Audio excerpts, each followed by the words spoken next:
Very good morning सभी को।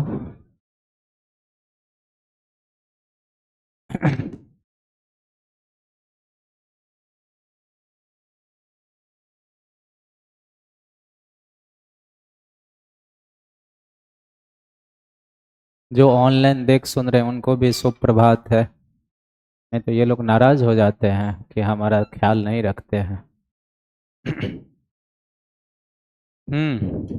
क्या क्लास, इतिहास की क्लास हो रही थी क्या?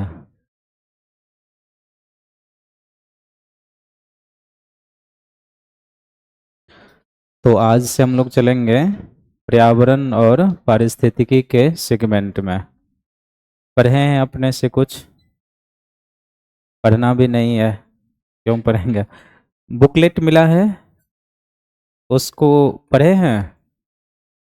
नहीं पढ़ा? जो चलता है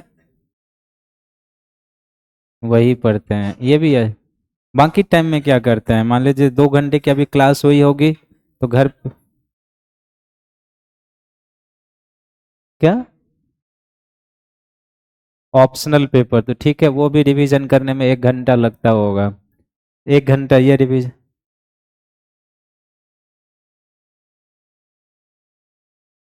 मतलब बहाने तो मिल ही जाते हैं।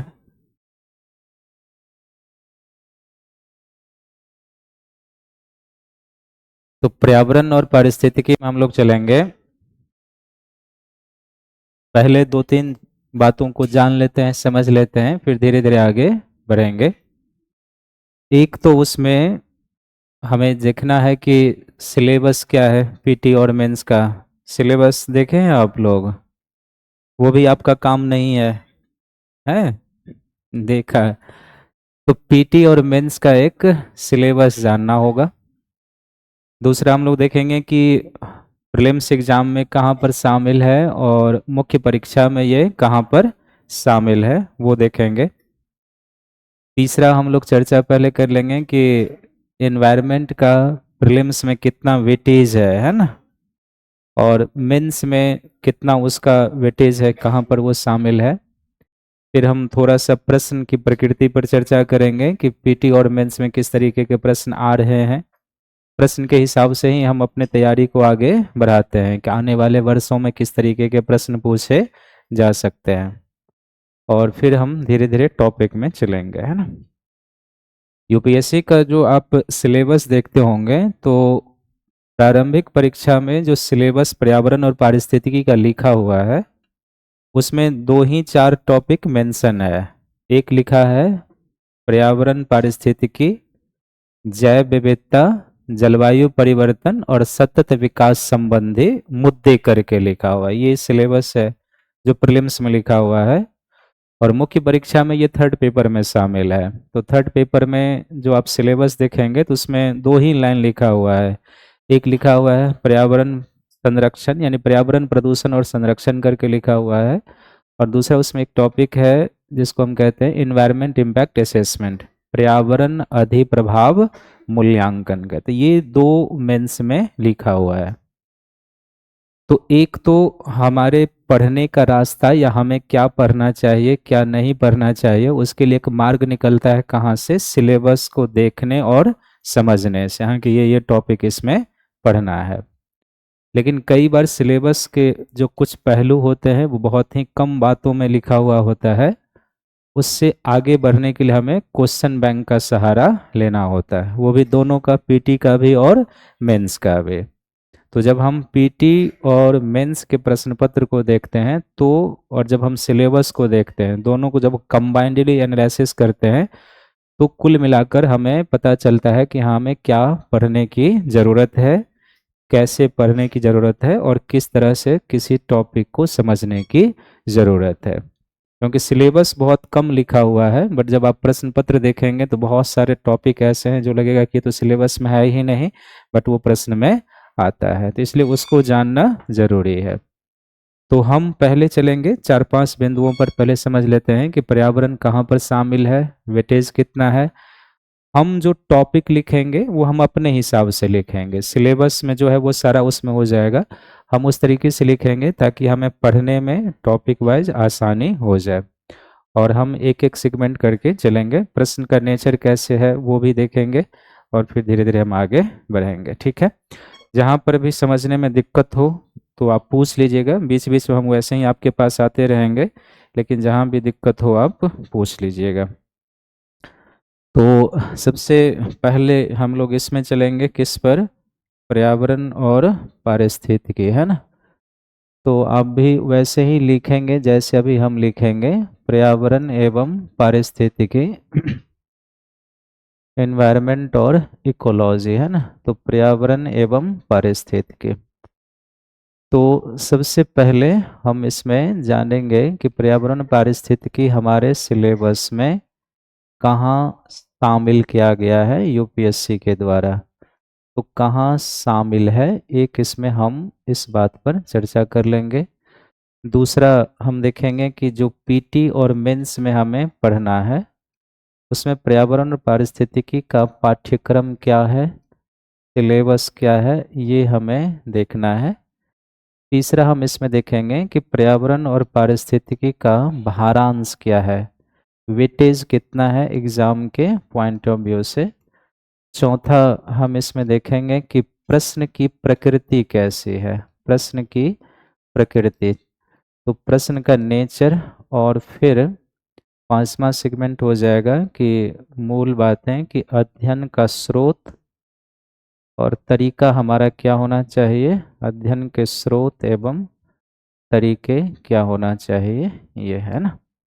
तो इन 5 बातों को हमेशा जब भी कोई सब्जेक्ट पढ़ने की शुरुआत करें तो इस पर तो चर्चा जरूर होनी चाहिए कि हाँ ये इंक्लूड कहाँ पर है, पाठ्यक्रम क्या है, वेटेज कितना है, प्रश्न की प्रकृति क्या है और अध्ययन के स्रोत क्या है, ये हो जाएगा। कुल मिला के अगर हम कहाँ पर शामिल है इस पर चलेंगे, तो अगर हम प्रारंभिक और मुख्य परीक्षा दोनों को साथ लेकर चलेंगे तो कहाँ शामिल है, ये 2 एरिया में शामिल है। और 2 एरिया में जो शामिल है इसमें एक ये शामिल कहाँ पर है, तो प्रारंभिक परीक्षा में जो प्रीलिम्स एग्जामिनेशन है उसमें, तो प्रारंभिक परीक्षा। और दूसरा ये शामिल है अपने मुख्य परीक्षा में, मुख्य परीक्षा में। जो प्रारंभिक परीक्षा है उसमें ऑब्वियसली सब जानते हैं कि ये कहाँ पर शामिल है, सामान्य अध्ययन पेपर 1 में शामिल है। तो सामान्य अध्ययन का पेपर 1, तो सामान्य अध्ययन पेपर 1 में शामिल है, जिसको आप सीसेट पेपर 1 भी कहते हैं। और मुख्य परीक्षा में ये कहाँ पर शामिल है, तो सामान्य अध्ययन पेपर 3 में शामिल है। सामान्य अध्ययन पेपर 3 में इसको शामिल किया गया है, पेपर 3 में। सामान्य अध्ययन का जो पेपर 3 है इसमें 5 सेगमेंट शामिल है, आपको पता ही होगा। इसमें मेजर सेगमेंट एक किसका है, अर्थव्यवस्था का है, इंडियन इकोनॉमी। दूसरा जिसमें सेगमेंट है वो क्या है, विज्ञान और प्रौद्योगिकी का है, तो विज्ञान एवं प्रौद्योगिकी का सेगमेंट इसमें है। तीसरा इसमें आंतरिक सुरक्षा है, सही हूँ मैं, तो तीसरा इसमें आंतरिक सुरक्षा, इंटरनल सिक्योरिटी है।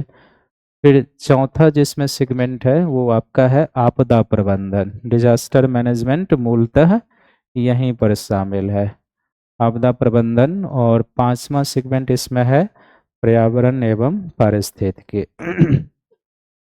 तो 5 यूनिट या 5 सेगमेंट को मिलाकर एक पेपर बनाया गया है, ये है 3rd पेपर, है ना। सामान्य अध्ययन फर्स्ट पेपर में जो प्रश्नों की संख्या होती है, हम सभी जानते हैं कि इस पेपर में प्रश्न की संख्या कितनी है, 100 प्रश्न हमें मिलते हैं, तो प्रश्न की संख्या 100 है। इसमें अगर हम पर्यावरण के वेटेज या भारांश की बात करेंगे तो औसत प्रश्नों की जो संख्या है पर्यावरण में लगभग 19-20 के आसपास प्रश्नों की औसत संख्या रही है पीटी में। अगर आप 25 से लेकर 2019 तक 6 सालों के प्रश्न पत्र को देखेंगे तो किसी बार प्रश्न 18 रहे हैं, किसी बार 19, किसी बार 20, किसी बार 21, 22, कभी कभी तो 24-25 भी पर्यावरण से प्रश्नों की संख्या गई है। तो कुल मिला के औसत प्रश्नों की जो संख्या है प्रीलिम्स में पर्यावरण में लगभग 20 क्वेश्चन के आसपास बनता है। अब यहाँ से अगर आप एक चीज को ध्यान से देखेंगे, तो अगर हम एक ध्यान से देखें ज्योग्राफी और प्लस एनवायरनमेंट और इकोलॉजी के सेगमेंट को देख लें, तो ज्योग्राफी, एनवायरनमेंट और इकोलॉजी को मिलाकर लगभग प्रश्नों की संख्या +35 के आसपास बनता है। लगभग 10 से 12 क्वेश्चन ज्योग्राफी का होता है, जिसमें फिजिकल ज्योग्राफी या जिसको आप जनरल ज्योग्राफी कहते हैं, कुछ मैपिंग के क्वेश्चंस होते हैं, कुछ इंडियन ज्योग्राफी के क्वेश्चंस होते हैं। तो 10 से 12 क्वेश्चन हुआ फिजिकल ज्योग्राफी यानी ऑल ओवर भूगोल का मिला के, और 20 क्वेश्चंस हो गए किसके, एनवायरनमेंट मिला के। कुल मिला के 30+। कभी कभी तो क्वेश्चन की संख्या 36-37 भी गए हैं जब आप देखेंगे 2018-19 का पेपर निकाल के, लेकिन कुल मिला के इतना गया है। यहाँ से एक चीज आप ध्यान से देखिए कि प्रीलिम्स निकालने के लिए जरूरी क्या है, ये आप अगर ध्यान से देखेंगे तो एक तो होता है कि प्रीलिम्स निकालना है तो कट ऑफ ध्यान में रखना है कि हमारे कैटेगरी में कितना कट ऑफ जा रहा है। दूसरा है कि उसके लिए हमें कितना क्वेश्चन सही करना होगा, और कितना क्वेश्चन सही करना होगा तो उसके लिए हमें अटेम्प्ट कितना लेना होगा, और किस एरिया को थोड़ा सा टारगेट किया जा सकता है। क्योंकि पीटी पास करना एक रणनीति का हिस्सा होता है। पढ़ते सभी लोग हैं, आप जितने भी लोग हैं सब 10 घंटे 12 घंटे जितना भी टाइम मिलता होगा जिसको, सब पढ़ते होंगे। लेकिन इसी में से क्या होता है कि किसी का रिजल्ट होता है, किसी का रिजल्ट रुक जाता है। तो बात तो यही हुई ना कि शायद जिसका रिजल्ट हुआ उसने नेचर को अच्छे से समझ लिया, थोड़ी सी उसकी रणनीति अच्छी थी, कहाँ काम करना था उस पर काम कर लिया, रिजल्ट आ गया। तो आज की स्थिति में पढ़ना तो जरूरी है ही, क्योंकि बिना पढ़े तो कुछ संभव है नहीं, लेकिन उससे भी कहीं ज़्यादा जरूरी है चीज़ों का समय समय पर एनालिसिस करना कि हम पीटी क्या करके पास कर सकते हैं। क्योंकि हिंदी माध्यम में मेन बैरियर यही है। उसके बाद जब आप मेंस में जाएंगे, आप थोड़े से भी होशियार हैं तो आपका मेंस निकल जाएगा। अगर आप देखेंगे ऑल ओवर अभी की स्थिति में जिसका 40 के आसपास क्वेश्चन जनरल कैटेगरी में है, सही है, तो वो मेंस लिख रहा है, यही स्थिति है ना। अगर वो मेंस लिख रहा है तो ये फिक्स तो नहीं होगा। अब मान के चलिए कि 2-4 नंबर ऊपर नीचे होते रहेगा। हमारे दिमाग में ये होना चाहिए कि किसी भी कीमत पर हमारा माइनस करके 45+ हो। अगर माइनस करके हमारा 45+ है तो हम कहाँ पर हैं, 90+ नंबर में है, और 90+ नंबर में है तो हमारा रिजल्ट क्या होगा, आ जाएगा। 90 केसेस में आ जाएंगे। अगर कट ऑफ बहुत ऊपर जाएगा तभी आएगा, नहीं तो फिर दिक्कत नहीं होगी। अब अगर मान लीजिए कि आपको 40 मतलब 45+ सही करना, यानी 45 से 50 के बीच में रहना है, वो एक सेफ स्कोर है आज की स्थिति में। तो जाहिर सी बात है इसके लिए हमें अटेम्प्ट कितना लेना होगा ये भी सोचना पड़ेगा। इसमें सबके अपने अपने मत होते हैं। आप देखेंगे बहुत सारे जो टॉपर्स होते हैं वो कहते हैं कि हमने इतना अटेम्प्ट लिया, हमने इतना अटेम्प्ट लिया, लेकिन हमें नहीं लगता है कि इसके लिए 100 अटेम्प्ट लेने की कोई ज़रूरत है। अगर कोई 75-80 तक भी जाए, 75 अटेम्प्ट ले और उसका एक्यूरेसी ठीक ठाक है तो उसका रिजल्ट आ जाएगा। आप मानिए कि 75 आपने अटेम्प्ट लिया, तो 75 में आज की स्थिति में आप 18 तक गलत हो जाए तब भी आप रिजल्ट में हैं। क्योंकि मान लीजिए 75 आपने अटेम्प्ट लिया, 18 गलत हो गए तो कितने सही रह गए हमारे, लगभग 52-53, 52 के आसपास सही रहा, और 18 गलत हुआ है तो 6 और निकल जाएगा, तब भी हम कहाँ पर रह गए, लगभग 46 के आसपास है ना। तो 46 के आसपास है तो हमारा रिजल्ट हो जाएगा। अब 75 तक जाने के लिए आपको ये देखना है कि मेरे हिसाब से अगर 3 पेपर को अच्छे से, यानी 3 सब्जेक्ट को अच्छे से टारगेट किया जाए, उस पर काम किया जाए, तो लोग रिजल्ट आराम से ले सकते हैं।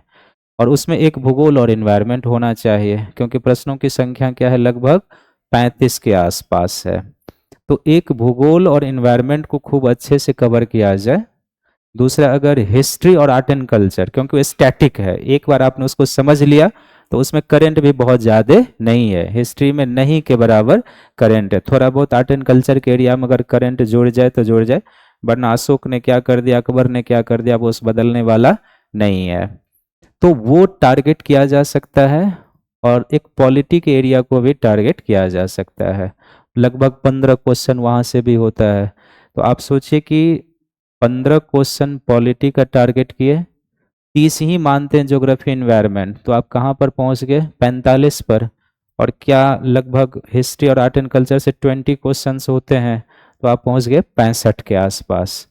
3 पेपर में आप पहुंच गए लगभग 65 के आसपास। इसमें यह भी हो सकता है अगर किसी का इकोनॉमिक्स अच्छा हो तो वो किसी एक को रिप्लेस करके उसमें इकोनॉमिक्स डाल दे कि नहीं हमें इकोनॉमिक्स ज़्यादा समझ में, ये थोड़ा सा कम समझ में आता है।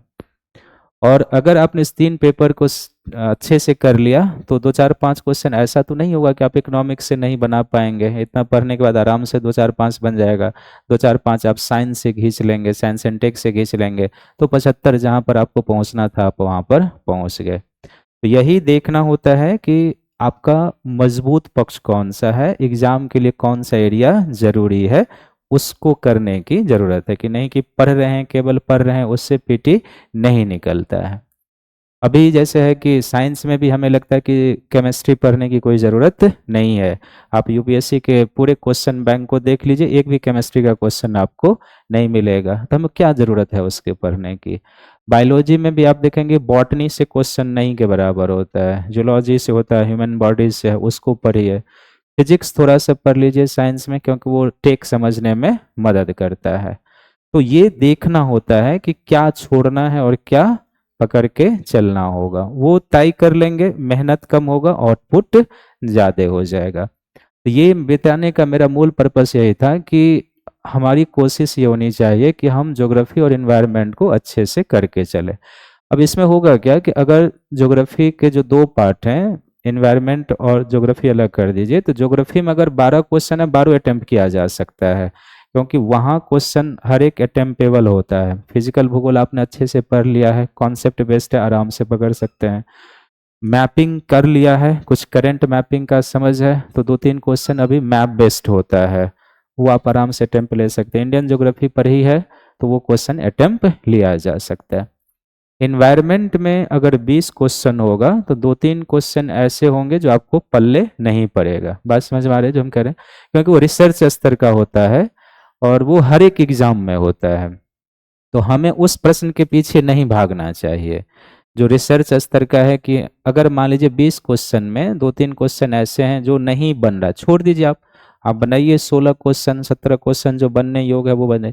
वो तो हर एक सब्जेक्ट में होता है। हिस्ट्री भी कितना भी पढ़ के जाएंगे, 1 2 प्रश्न ऐसा आ ही जाता है जो लगेगा कि इसके बारे में कोई खास जानकारी नहीं है। इकोनॉमिक्स पढ़ के जाएंगे, लगेगा इसके बारे में कोई खास जानकारी नहीं है। तो ऐसे प्रश्नों को क्या करना चाहिए, छोड़ देना चाहिए। अटेम्प्ट लेने की कोई ज़रूरत नहीं है। माइनस मार्किंग है, वो आपके घर से नंबर ले जाएगा। तो इसलिए हमेशा ये ध्यान में रखना चाहिए कि हम अटेम्प्ट कितना लें, किस एरिया पर फोकस करें, क्या पढ़ें क्या नहीं पढ़ें, ताकि हमारा पीटी का रिजल्ट जीएस के हिसाब से कम नहीं रुके, ये देखना होगा। अब हर एक व्यक्ति के आपके क्या मजबूत पक्ष हैं, कहाँ पर आपको कमजोरी दिख रही है, ये एनालिसिस करना आपका काम है। वो आप देखिए और उसके हिसाब से पेपर सेट कीजिए। अगर 2026 में पेपर देने अभी भी टाइम है कि नहीं, हमें इस एरिया को कवर करते हुए चलना है। करंट को छोड़ा नहीं जा सकता, क्योंकि यूपीएससी में करंट कई बार पूछे भी जाते हैं प्रीलिम्स में, और कई बार लगभग छोड़ भी दिया जाता है। लेकिन हम छोड़ के नहीं जा सकते कि मान लीजिए आप करंट को छोड़ दिया और आ गया वही 25 30 क्वेश्चन, तो फिर भारी पड़ना शुरू हो जाएगा। तो करंट करके बाकी हम 3 4 सेगमेंट किसको फोकस करें वो हमें ध्यान में रखना चाहिए। तो एक ये हमें ध्यान में रखना है। मुख्य परीक्षा में जाएंगे तो जो थर्ड पेपर है इसमें अधिकतम लगभग जब भी आया है तो 40 मार्क्स तक का एनवायरनमेंट और इकोलॉजी का आया है, इससे ज़्यादा नहीं गया। 2 या 3 क्वेश्चन पूछे गए हैं। 2025 का भी पेपर देखेंगे, थर्ड पेपर में 2 और 3 क्वेश्चन है। 24 में भी जाएंगे तो मैक्सिमम 40 मार्क्स तक गया है यहाँ। लेकिन अगर आप इसको पूरे तरीके से देखेंगे तो एनवायरनमेंट एक ऐसा सेक्शन है जो आपके पूरे यूपीएससी की जर्नी में आपसे पूछा जा सकता है। जैसे पीटी में तो है ही, मेंस में है ही, अगर एनवायरनमेंट पर आपकी अच्छी समझ है तो आपको निबंध में भी वो मदद जरूर कर सकता है। क्योंकि निबंध ऐसे होते हैं जिसमें इंटरलिंकिंग का अप्रोच बहुत काम करता है। तो आपकी समझ अच्छी है, आप चीज़ों को एक दूसरे से इंटरलिंक करना जानते हैं, तो कुछ निबंध ऐसे हो सकते हैं जिसमें आप पर्यावरण से कंटेंट खींच के ला सकते हैं, वहाँ भी मदद करेगा। और इंटरव्यू में जाएंगे तो वहाँ भी पूछे जाएंगे, चाहे आपका ऑप्शनल पेपर है या नहीं, कोई मतलब नहीं है। अभी जैसे मान लीजिए कि कोप कॉन्फ्रेंस हुआ, तो आप पूछेंगे आपसे कि बताओ इसमें क्या हुआ। आपसे कोई भी नई चीजें चर्चा में है पर्यावरण को लेकर तो आपसे पूछा जा सकता है, उसके लिए वो इंतजार नहीं करेगा कि वो आपका ऑप्शनल पेपर है तभी हम पूछेंगे। तो वो उस हिसाब से आपके इंटरव्यू में भी पूछे ही जाएंगे, ये ध्यान में रखना है। तो इसको समझना है इसी तरीके से। थर्ड पेपर में आप देखिए कि 5 सेगमेंट दिया हुआ है, और ये वो सेगमेंट है जो पांचों एक दूसरे से इंटरलिंक है या नहीं लिंक है? क्या आप बताइए, जो आंतरिक सुरक्षा है ये विज्ञान और प्रौद्योगिकी के सहयोग के बिना संभव है? क्या आंतरिक सुरक्षा अर्थव्यवस्था की मजबूती के लिए जरूरी है? और अर्थ आंतरिक सुरक्षा के लिए है जरूरी? क्या आंतरिक आपदा प्रबंधन के लिए विज्ञान और प्रौद्योगिकी है उपयोगी? है ना, आप पढ़ेंगे तो पता चल जाएगा। क्या आपदा का संबंध अर्थव्यवस्था या इन चीजों से है? क्या आपदा का प्रबंध संबंध आंतरिक सुरक्षा से बन सकता है? क्या पर्यावरण और पारिस्थितिकी के संरक्षण में विज्ञान और प्रौद्योगिकी की भूमिका हो सकती है? क्या इसका अर्थव्यवस्था से लिंक हो सकता है? बिल्कुल लिंक है। तो इसमें उन टॉपिकों को रखा गया है जिनका एक दूसरे से इंटर लिंक है। मेरे कहने का तात्पर्य यह है कि जब भी आप किसी सब्जेक्ट को पढ़ें, किसी विषय को पढ़ें, तो आप ये भी देखिए कि इसका कहाँ कहाँ इंटरलिंक बन सकता है।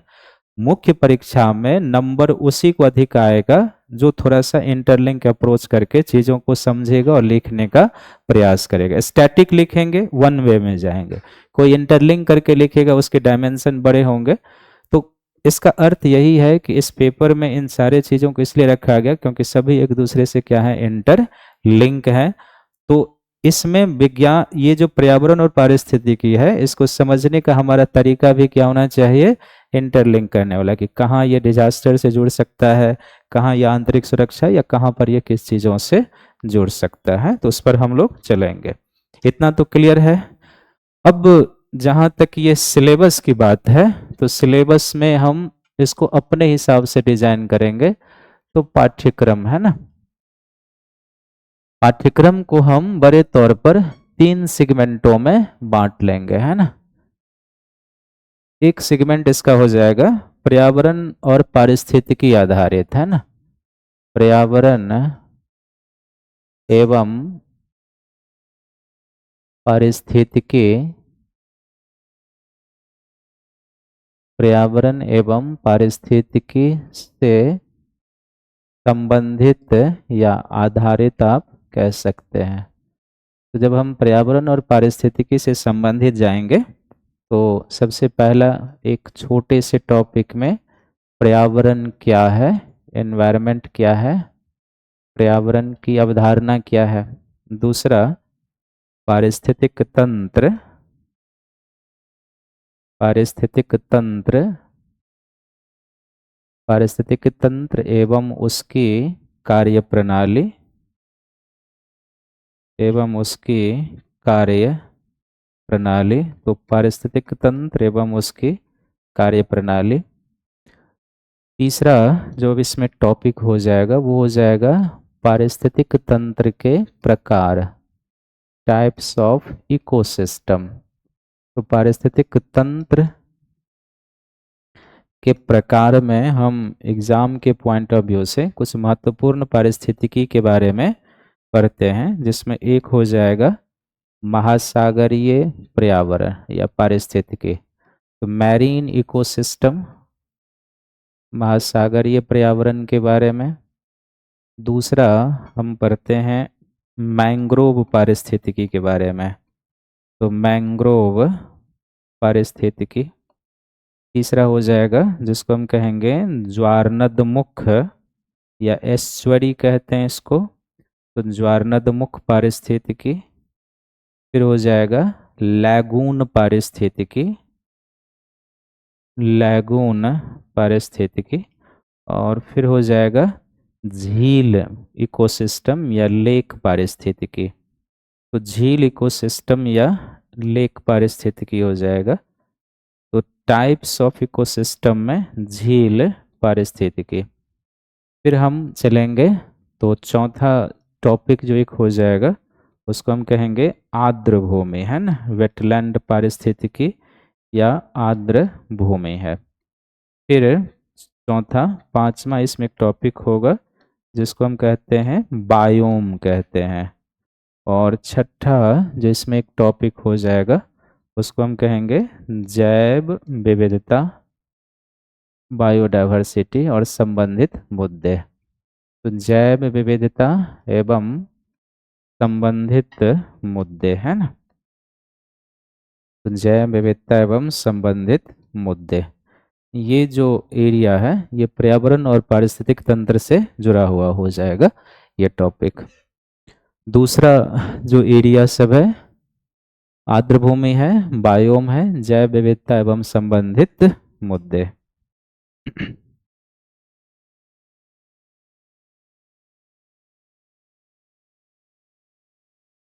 लिख लिए हैं?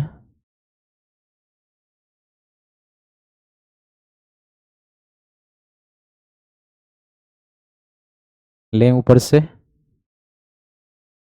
तो दूसरा जिसमें सेगमेंट बनेगा उसमें हम सेगमेंट में लेंगे पर्यावरण प्रदूषण,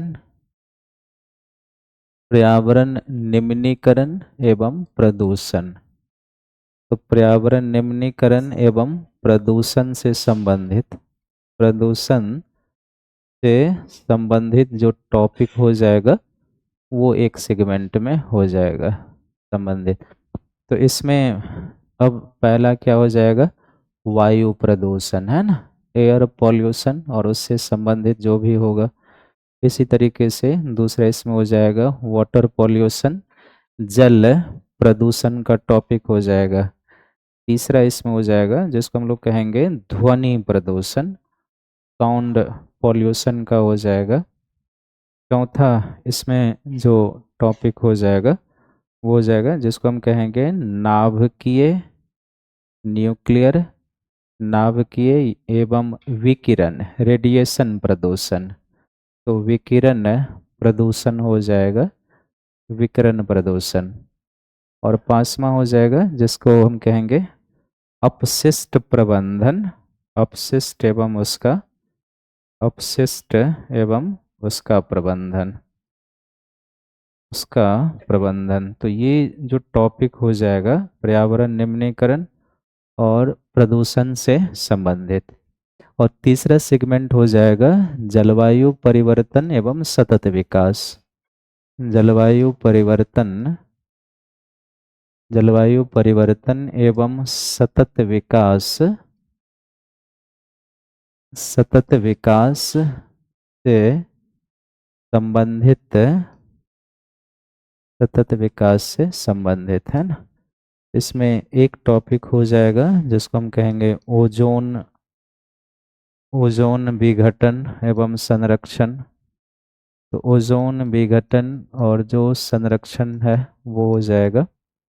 दूसरा इसमें हो जाएगा जिसको हम कहेंगे वैश्विक जलवायु परिवर्तन, ग्लोबल क्लाइमेट चेंज। तो वैश्विक जलवायु परिवर्तन, वैश्विक जलवायु परिवर्तन।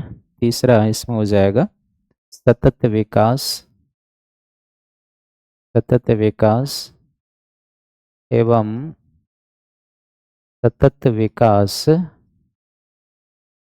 सतत विकास की प्राप्ति,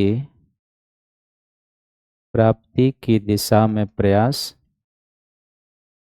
दिशा में प्रयास। फिर इसमें एक छोटा सा टॉपिक हो जाएगा सतत कृषि, सस्टेनेबल एग्रीकल्चर, सतत कृषि।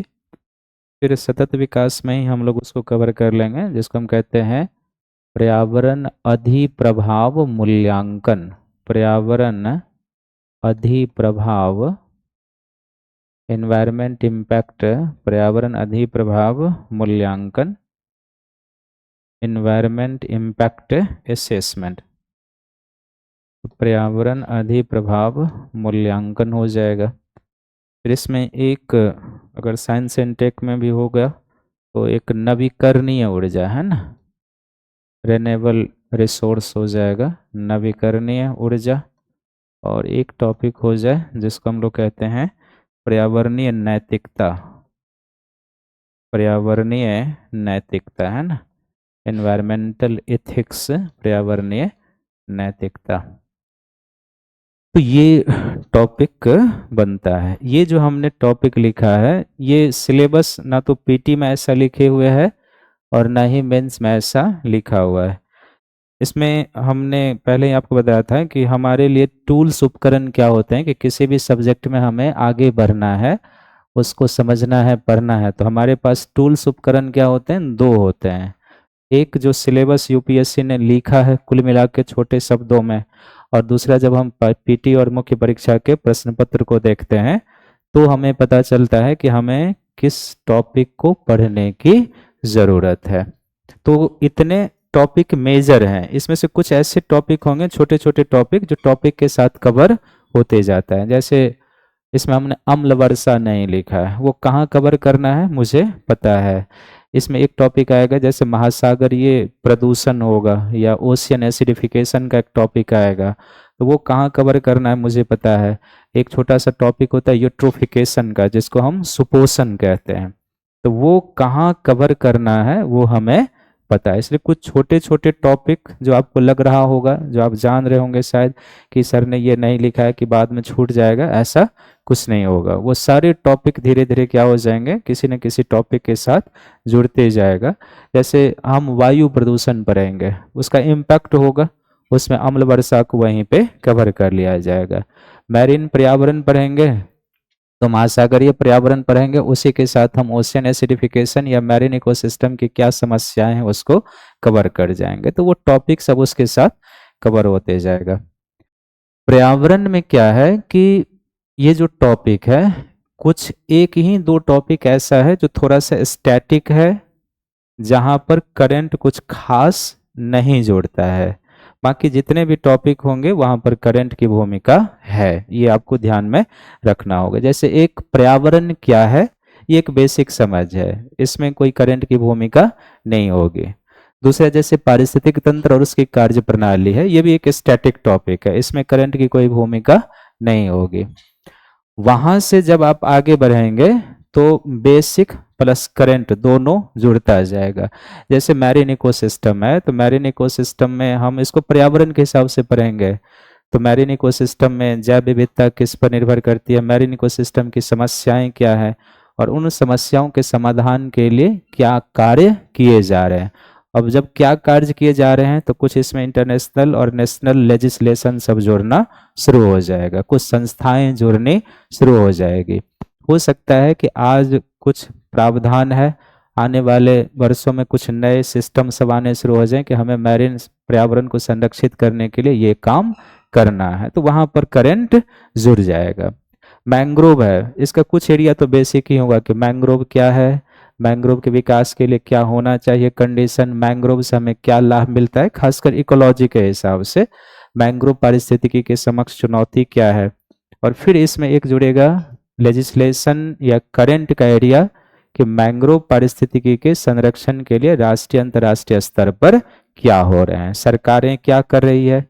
कुछ योजनाएं आपने पढ़ा होगा, जैसे मिस्टी योजना का नाम सुना होगा, किससे संबंधित है, मैंग्रोव कंजर्वेशन से, बहुत सारा चीज है। तो कल को भारत सरकार ने मिस्टी योजना लाया, हो सकता है कि अगले 2 साल के बाद एक और नया प्लान लाए, तो यहाँ पर करंट जुड़ जाएगा। उसी तरीके से ज्वारनदमुख है, लैंगून है, झील है, तो बेसिक प्लस करंट यहाँ पर जोड़ना शुरू हो जाएगा।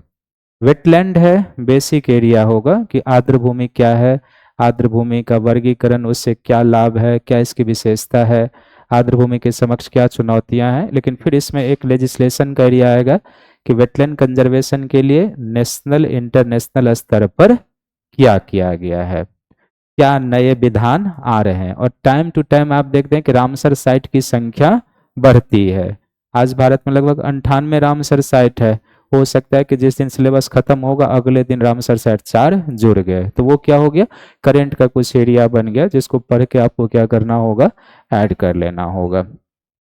बायोम पूरी तरीके से ट्रेडिशनल टॉपिक है, इसमें करंट नहीं आएगा। बायोम क्या है, कितने प्रकार का, और बायोम की विशेषता हमें पढ़नी होती है। प्रीलिम्स में यहाँ पर आएगा, मेंस में बायोम से क्वेश्चन नहीं आ सकता क्योंकि वो उस तरीके का टॉपिक नहीं है। लेकिन प्रीलिम्स में पूछेगा, आपसे पूछे हुए हैं कि जैसे टाइगा बायोम होगा या टुंड्रा बायोम होगा, कुछ स्टेटमेंट, और पूछेगा कि बताइए ये क्या, इसमें से कौन सी विशेषता टाइगा बायोम की है, या टाइगा बायोम में पाए जाने वाले जो जीव हैं उनके में अनुकूलन क्या होता है, कौन से ऐसे मॉर्फोलॉजिकल या चीजें होती है जो उन्हें उस वातावरण में एडेप्टेशन प्रदान करता है। तो इस तरीके के प्रश्न वहां पर आएंगे आपसे। और बायोडाइवर्सिटी ये सबसे बड़ा टॉपिक है इसमें, और सबसे ज़्यादा क्वेश्चंस यहाँ से आते हैं पीटी में भी और मुख्य परीक्षा में भी। पीटी में अगर पर्यावरण से 20 क्वेश्चन है तो 4 से 5 क्वेश्चन यहीं से रहता है। क्या रहेगा, अभी चलेंगे। ये जितने भी एरिया है पीटी और मेंस दोनों में, सब में आप देखेंगे करंट का कुछ न कुछ एरिया बनेगा।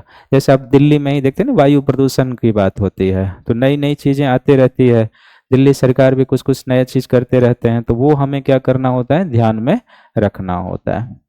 और यहाँ पर जाएंगे तो यहाँ से यहाँ तक सारे बेसिक प्लस करंट जुड़ेगा, है ना। बस केवल एक टॉपिक एनवायरमेंटल एथिक्स है जिसमें करंट जोड़ने का कोई खास कॉन्सेप्ट है नहीं। इसमें से जो पर्यावरणीय नैतिकता का टॉपिक है ये केवल मेंस आधारित है, इसमें पीटी का कोई क्वेश्चन बन नहीं सकता है। और एक जो हमने पर्यावरण अधिप्रभाव मूल्यांकन लिखा है ये भी मुख्य रूप से मेंस आधारित टॉपिक है, पीटी का इसमें कोई खास क्वेश्चन बन नहीं सकता। एक दो क्वेश्चन जो बनेगा जैसे जैसे क्लास में आएंगे वो आपको बता देंगे कि यहाँ से ये पूछने की संभावना है। बाकी जितने भी चीजें हैं इसमें सभी पीटी के लिए भी जरूरी है और मेंस के लिए भी जरूरी है। तो हमें पीटी और मुख्य परीक्षा के हिसाब से इतने टॉपिक पढ़ने होते हैं। इसमें से मेंस में आप देखेंगे तो प्रश्न की जो संख्या रही है ना, इस एरिया से इस दो टॉपिक से ज्यादा रहा है। वैश्विक जलवायु परिवर्तन, सतत विकास, और सतत विकास की प्राप्ति के लिए जो कार्य किए जा रहे हैं उस पर आधारित क्वेश्चन ज्यादा रहे।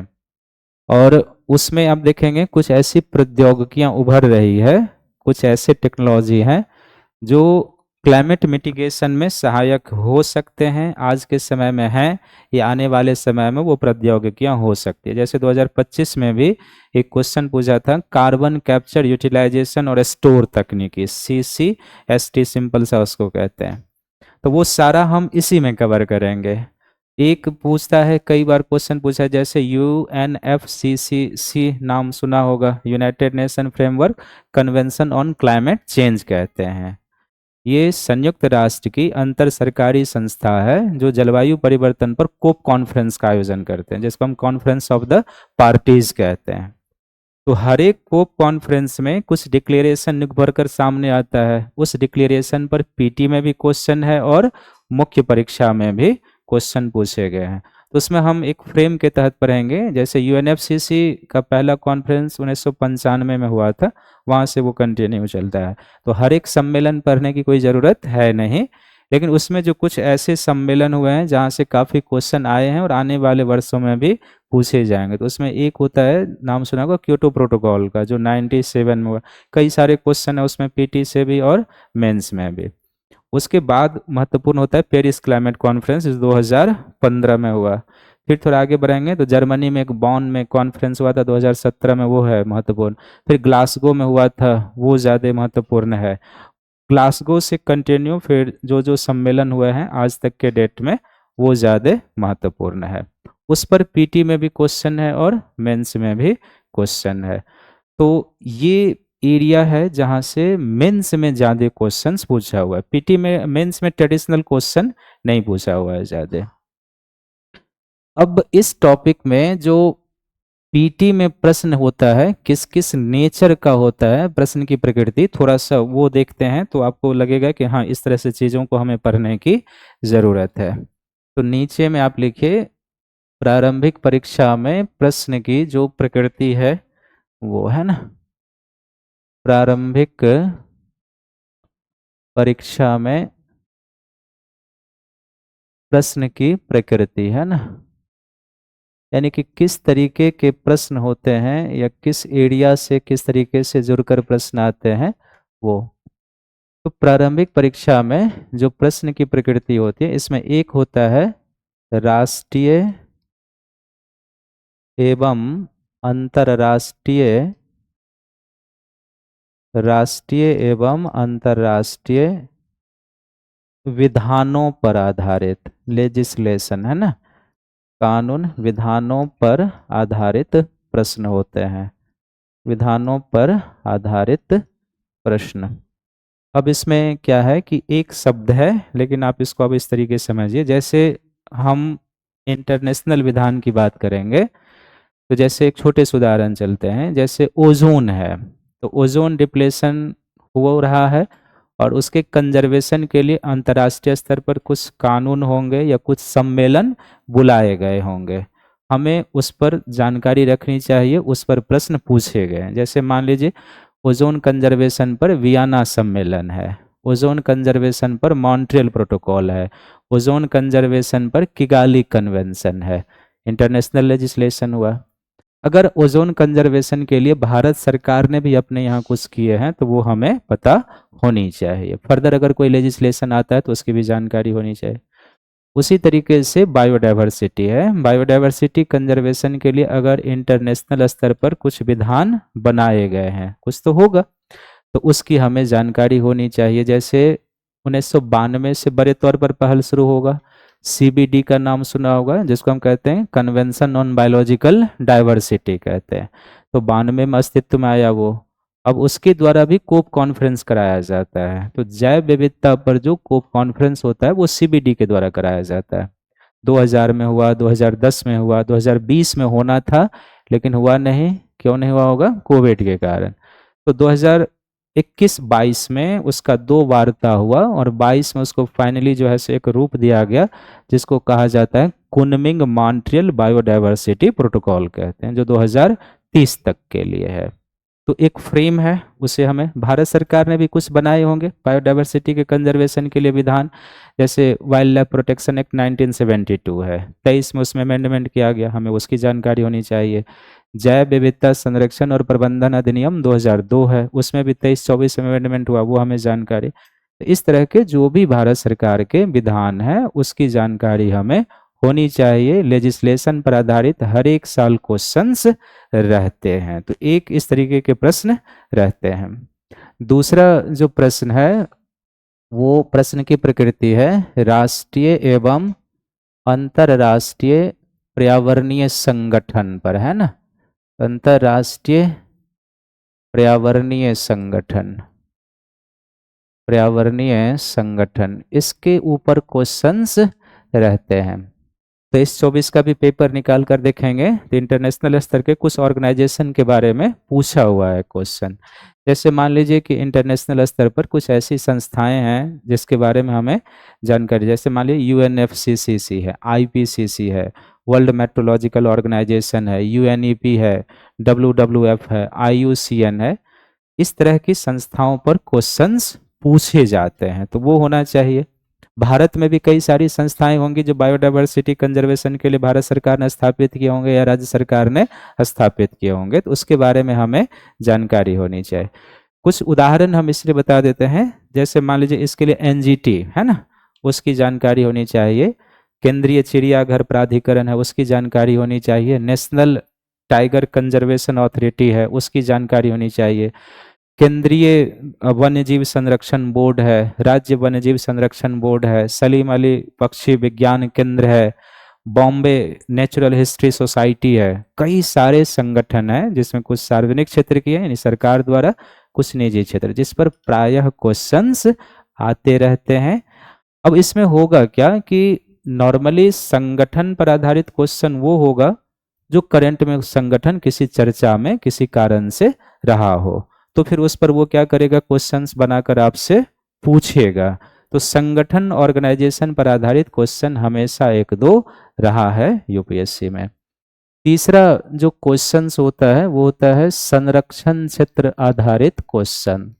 संरक्षण क्षेत्र आधारित, संरक्षण क्षेत्र आधारित, संरक्षण क्षेत्र आधारित कहने का अर्थ हुआ जैसे भारत में वाइल्ड लाइफ प्रोटेक्शन एक्ट 1972 और उसमें 2002 में अमेंडमेंट किया गया, उसके तहत भारत में कई सारे संरक्षण क्षेत्र का प्रावधान किया गया है। संरक्षण क्षेत्र का सिंपल अर्थ ये होता है कि हम किसी क्षेत्र को संरक्षित क्षेत्र बनाते हैं, उसका 2 मूल पर्पस होता है। एक कि उस क्षेत्र में मानवीय हस्तक्षेप को थोड़ा सा सीमित किया जाए ताकि वहाँ पर जो पर्यावरण की नुकसान हो रही है उस नुकसान को फिर से क्या किया जाए, बाहर ले किया जाए। हमारे यहाँ संरक्षण क्षेत्र में आता है national park, wild life sanctuary, जैव मंडल आरक्षित क्षेत्र, संरक्षण रिजर्व, कम्युनिटी रिजर्व, जो समुद्री संरक्षित क्षेत्र है ये आता है। और हर एक साल इस पर 2-4 क्वेश्चंस रहता है, नेशनल पार्क पर, वाइल्ड लाइफ पर, बायोस्फीयर पर, कम्युनिटी रिजर्व, संरक्षण रिजर्व, मैरीन प्रोटेक्टेड एरिया, और एक और होगा इको सेंसिटिव जोन कहेंगे उसको। इस पर आधारित क्वेश्चन हर एक साल 2-3 रहा है।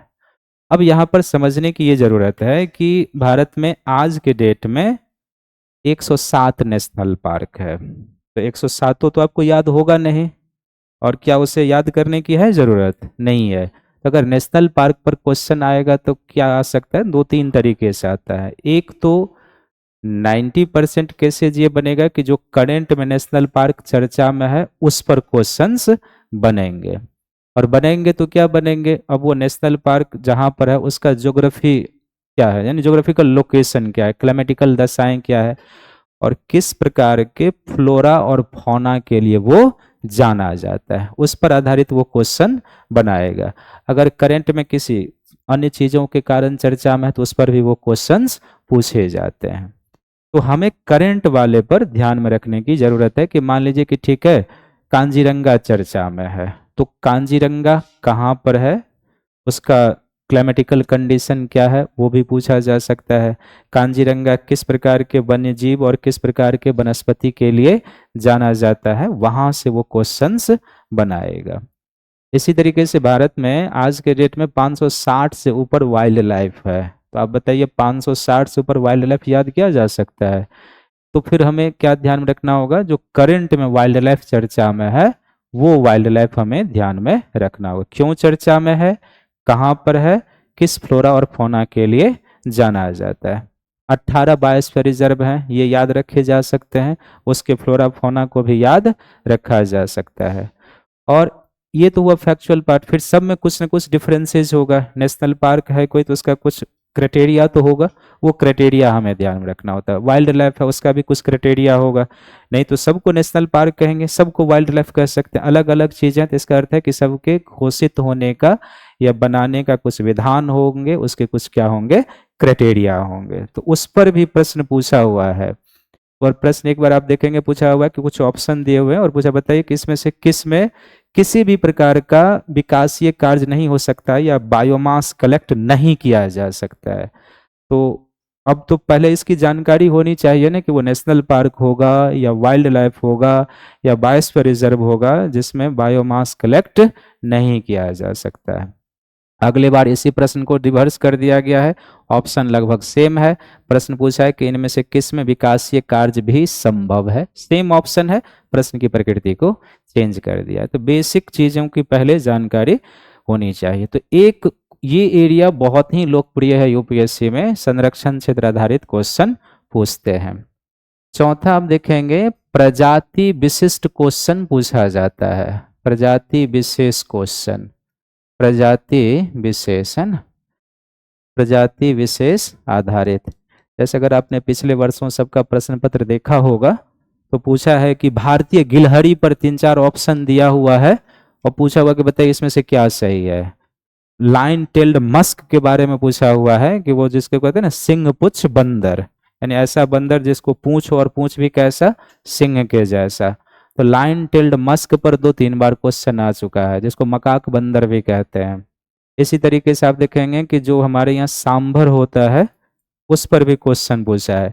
बड़ी ट्रिपिकल टाइप का यहाँ से क्वेश्चन होता है। कई बार पूछेगा इसमें से कौन रात्रिचर है, नहीं पूछा है। रात्रिचर होने का अर्थ है कि कौन सा रात में शिकार करता है और रात में सक्रिय रहता है। आप में से आधे लोग रात्रिचर होंगे। कौन कौन है रात्रिचर? इसमें मैक्सिमम लोग पढ़ाई रात में ही करते हैं। देखो एक हाथ उठ गया। और जो दिन में सक्रिय होता है उसको क्या कहेंगे? दिनचर कहेंगे। तो कम लोग दिनचर होंगे। तो इस तरीके के क्वेश्चन यहाँ पर पूछे जाते हैं।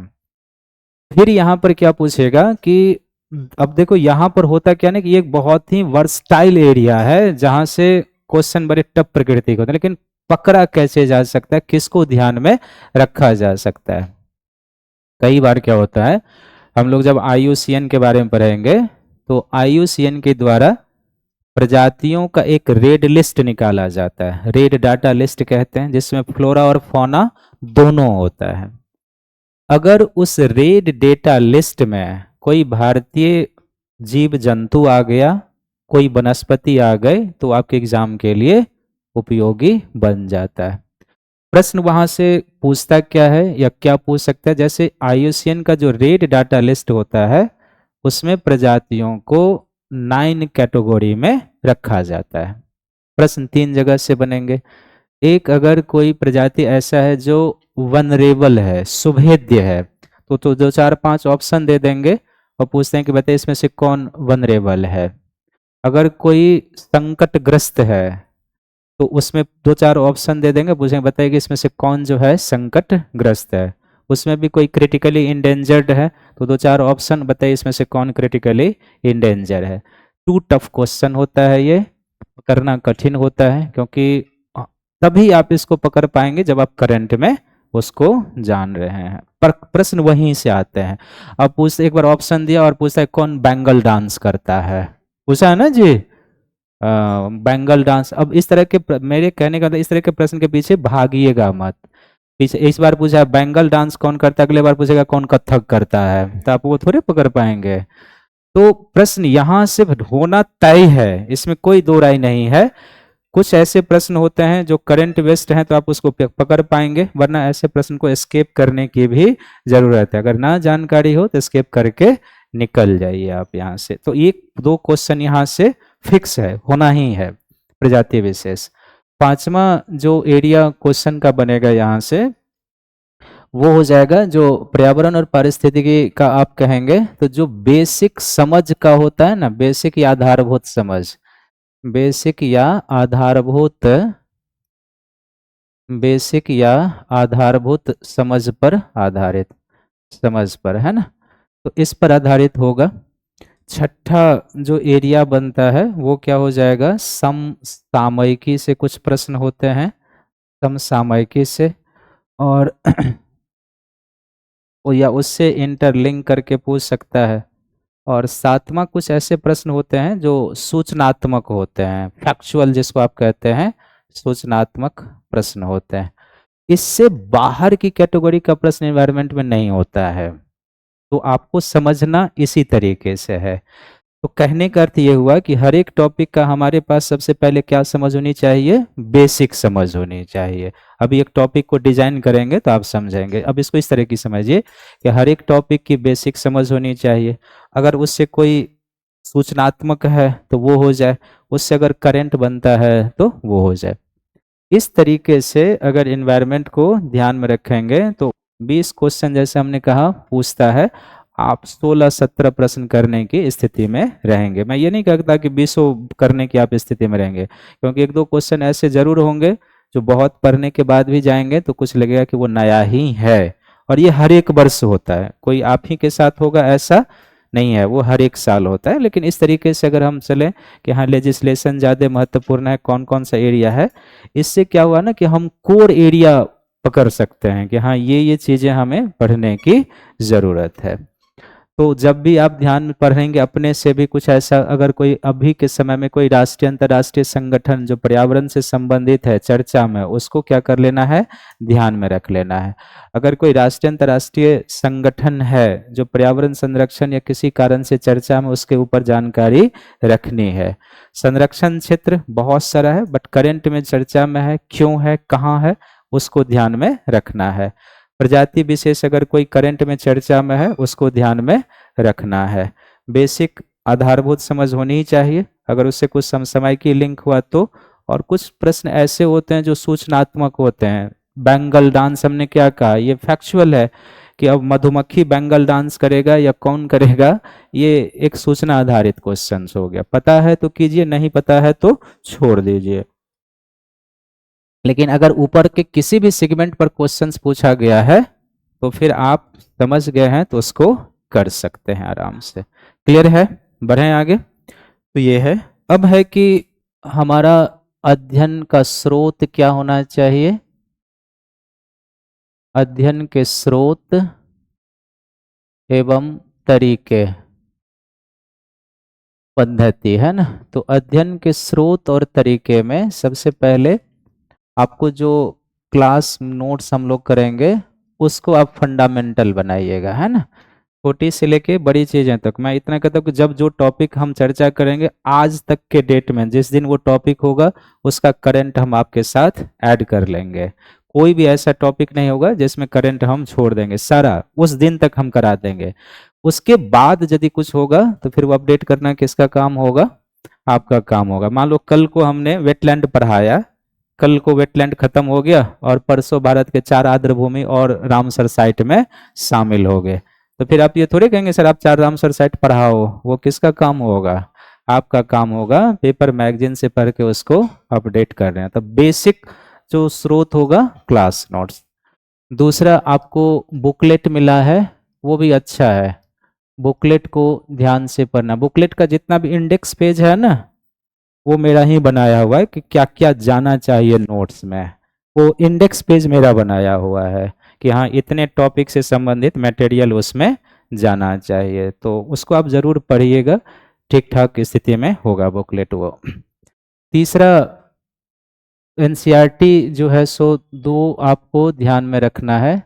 एक जो 11th और 12th की है, 11th और 12th की किसकी, भूगोल की नहीं, विज्ञान की, है ना, साइंस वाली।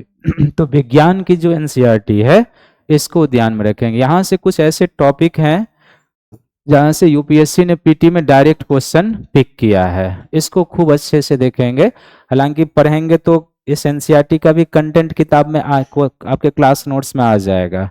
लेकिन अगर आप थोड़ा सा कभी पढ़ने की इच्छा हो कि नहीं पढ़ना है, तो इस दोनों एनसीईआरटी को देखा जा सकता है। यहाँ से जैसे वो मशरूम सब पर जो क्वेश्चन पूछा है ना यूपीएससी में, और किन्हीं किताबों में नहीं है, एनसीईआरटी से ही वो प्रश्न सब उठा उठा करके पूछा गया है। तो इसलिए एनसीईआरटी को ध्यान से पढ़ेंगे इसको। बाकी इससे बाहर जाने की जरूरत नहीं, किताबें बहुत सारी है, और लेकिन पर्यावरण के साथ समस्या एक है, हर एक किताब में हर एक चीजें नहीं दी हुई है। तो आपका काम यही है कि आप क्लास नोट्स को फोकस कीजिएगा, बुकलेट को ध्यान में रखें। उसमें करना क्या होगा ये अब हम बता देते हैं। जैसे मान लीजिए कि हमने भी ओजोन वाला टॉपिक पढ़ाया, प्रिंटेड नोट्स में भी होगा। तो पहले घर पे जाके क्या करेंगे, यहाँ के बाद ओजोन विघटन के क्लास नोट्स को एक बार रिवाइज करेंगे, फिर उसी टॉपिक को प्रिंटेड नोट्स में पढ़ने के लिए जाइएगा। अगर कुछ एक्स्ट्रा पॉइंट मिल जाएगा तो उसको क्या कीजिएगा, कॉपी में ही ऐड कर लीजिएगा। तो बार बार बुकलेट पढ़ने की क्या होगी, जरूरत नहीं पड़ेगी। ये हर एक टॉपिक के साथ आप करेंगे। तो इससे क्या होगा कि जो भी प्रिंटेड नोट्स में कुछ कंटेंट एक्स्ट्रा हो जाए, अगर मिल जाए, वो आपके क्लास नोट्स में आ गया। तो बस क्या हो गया, वो मास्टर कॉपी बन गया, उसी का बार बार रिवीजन करना है। एनसीईआरटी के साथ साथ जैसे हमने कहा कि पर्यावरण में क्या है कि समसामयिकी की भूमिका है।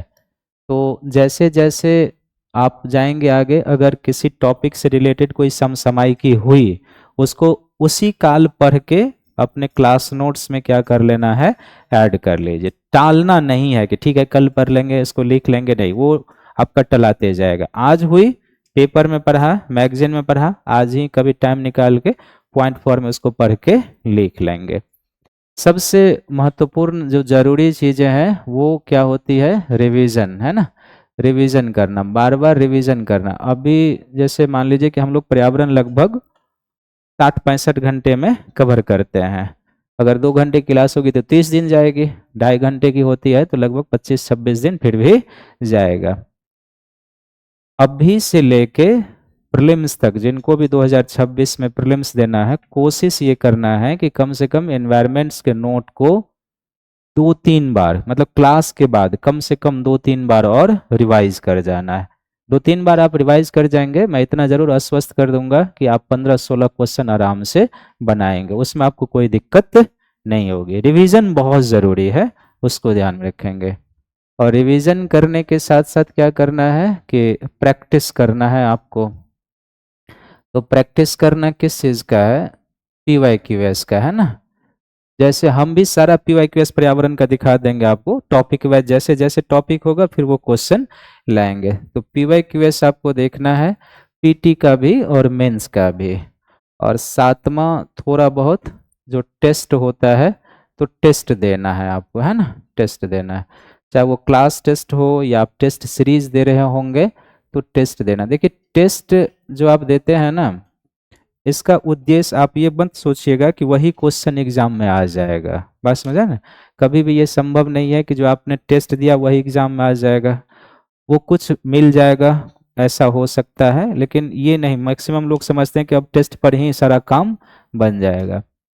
टेस्ट देने का मूल प्रयोजन ये होता है कि आप अपनी स्थिति को समझ पाते हैं कि हमारी तैयारी अभी किस स्तर की है, क्या जो यूपीएससी का रिक्वायरमेंट है प्रीलिम्स के लिए उस स्तर तक हम पहुंच पाए हैं या नहीं पाए हैं।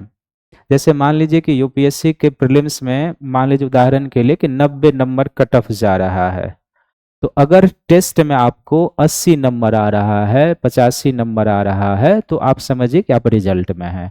आप कहेंगे कि 10 नंबर तो कम ही आ रहा है, तब भी आप कह रहे हैं कि रिजल्ट में है, तो वो उसका कारण आप छोड़ दीजिए। लेकिन मैं इतना स्पष्ट कर देता हूं कि अगर आपको टेस्ट में 80 नंबर आ रहा है, 85 नंबर आ रहा है, तो आप रिजल्ट में हैं। लेकिन अगर कम है, 70 के आसपास हैं, 65 के आसपास हैं, तो इससे तो पता चलता है ना कि थोड़ा सा हम रेस में भी क्या है, पीछे हैं। तो टेस्ट देने का एक मूल प्रयोजन यही होता है कि आप अपनी स्थिति को अपने दोस्तों के बीच में देख पाते हैं, समझ पाते हैं कि हमारे और कलीग्स कहाँ पर हैं, हम कहाँ पर हैं, हमें और कितनी यात्रा करनी होगी। दूसरा हम ये भी देख पाते हैं टेस्ट से कि अगर प्रश्न गलत हो रहा है, क्यों गलत हो रहा है, किस एरिया से प्रश्न गलत हो रहा है। अगर हम इस क्यों पर जाते हैं तो फिर हम अपनी गलतियों को क्या करते हैं, सुधार कर सकते हैं। तो टेस्ट के देने का या लेने का दूसरा प्रयोजन यही होता है कि आप जो गलतियां यहाँ कर रहे हैं वो एग्जामिनेशन हॉल में जाकर ना करें। तो उस टेस्ट का दूसरा प्रयोजन यही होता है। जब आप एनालिसिस करेंगे टेस्ट देके, तब आपका स्कोर बढ़ना शुरू होता है। अगर आप टेस्ट दे के छोड़ देंगे तो आपका स्कोर अगर 60 आ रहा है, कंटिन्यू वही 55 से 65 के बीच में फ्लक्चुएट करते रहेगा। जब तक आप एनालिसिस नहीं करेंगे कि क्यों स्कोर कम हो रहा है, उसको बढ़ाने के लिए क्या करना है, और उस पर काम नहीं करेंगे, स्कोर रिमेंस कांस्टेंट रह जाएगा। तो वो करना होता है। तीसरा, समय प्रबंधन एक मूल पर्पस होता है। 2 घंटे का समय होता है, 100 क्वेश्चंस पढ़ने होते हैं।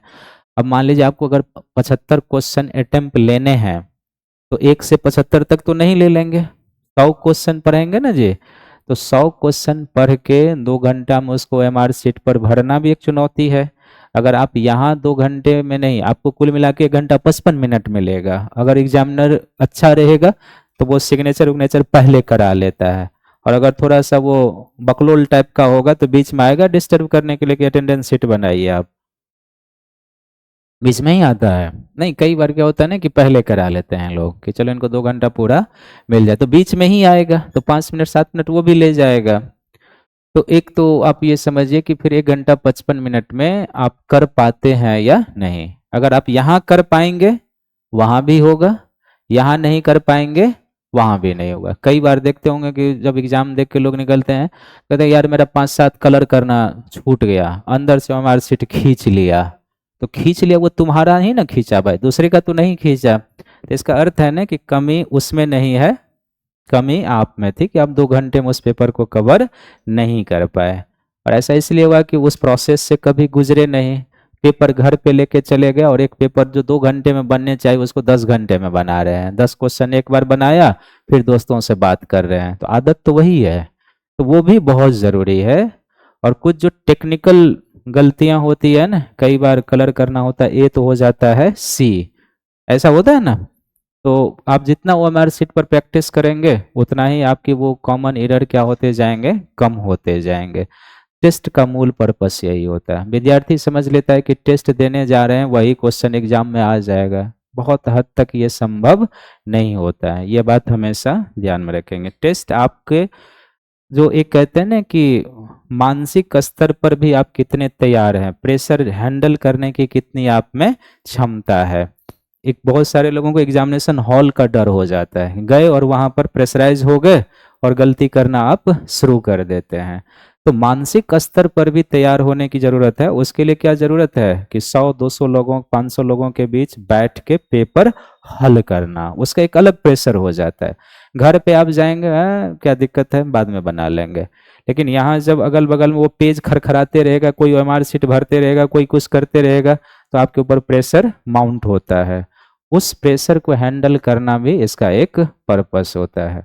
इसलिए टेस्ट सीरीज को देना चाहिए, टेस्ट को टेस्ट की तरह देना चाहिए। मैं एक ही लाइन कहूँगा, कोई भी बीमारी तभी ठीक होता है जब मेडिकल जो डॉक्टर दवा कहता है उसके हिसाब से आप खाएंगे। अगर खाएंगे तो बीमारी धीरे धीरे कम होता है। अगर उसको अपने हिसाब से लेंगे, वो कहेगा कि नहीं सुबह हमें खाली पेटे खाना है, और उठे 10 बजे भोजन पूरा अच्छे से डटा दिया और तब जाके दवा खा लिए, तो वो काम करेगा, बहुत कम काम करेगा, नहीं के बराबर। पढ़ाई भी वही है या टेस्ट भी वही होता है, उसको उसी तरीके से दीजिए जिस तरीके से देना चाहिए, वैसे देंगे चीजें अच्छी रहेगी। क्लियर है? अभी तक जो चर्चा हुआ उसमें कोई ऐसा चीज जो पूछने की जरूरत हो तो बढ़े हम आगे धीरे धीरे। अब तो लिखिए, नीचे में चलते हैं धीरे धीरे। पर्यावरण क्या है ना? पर्यावरण क्या है?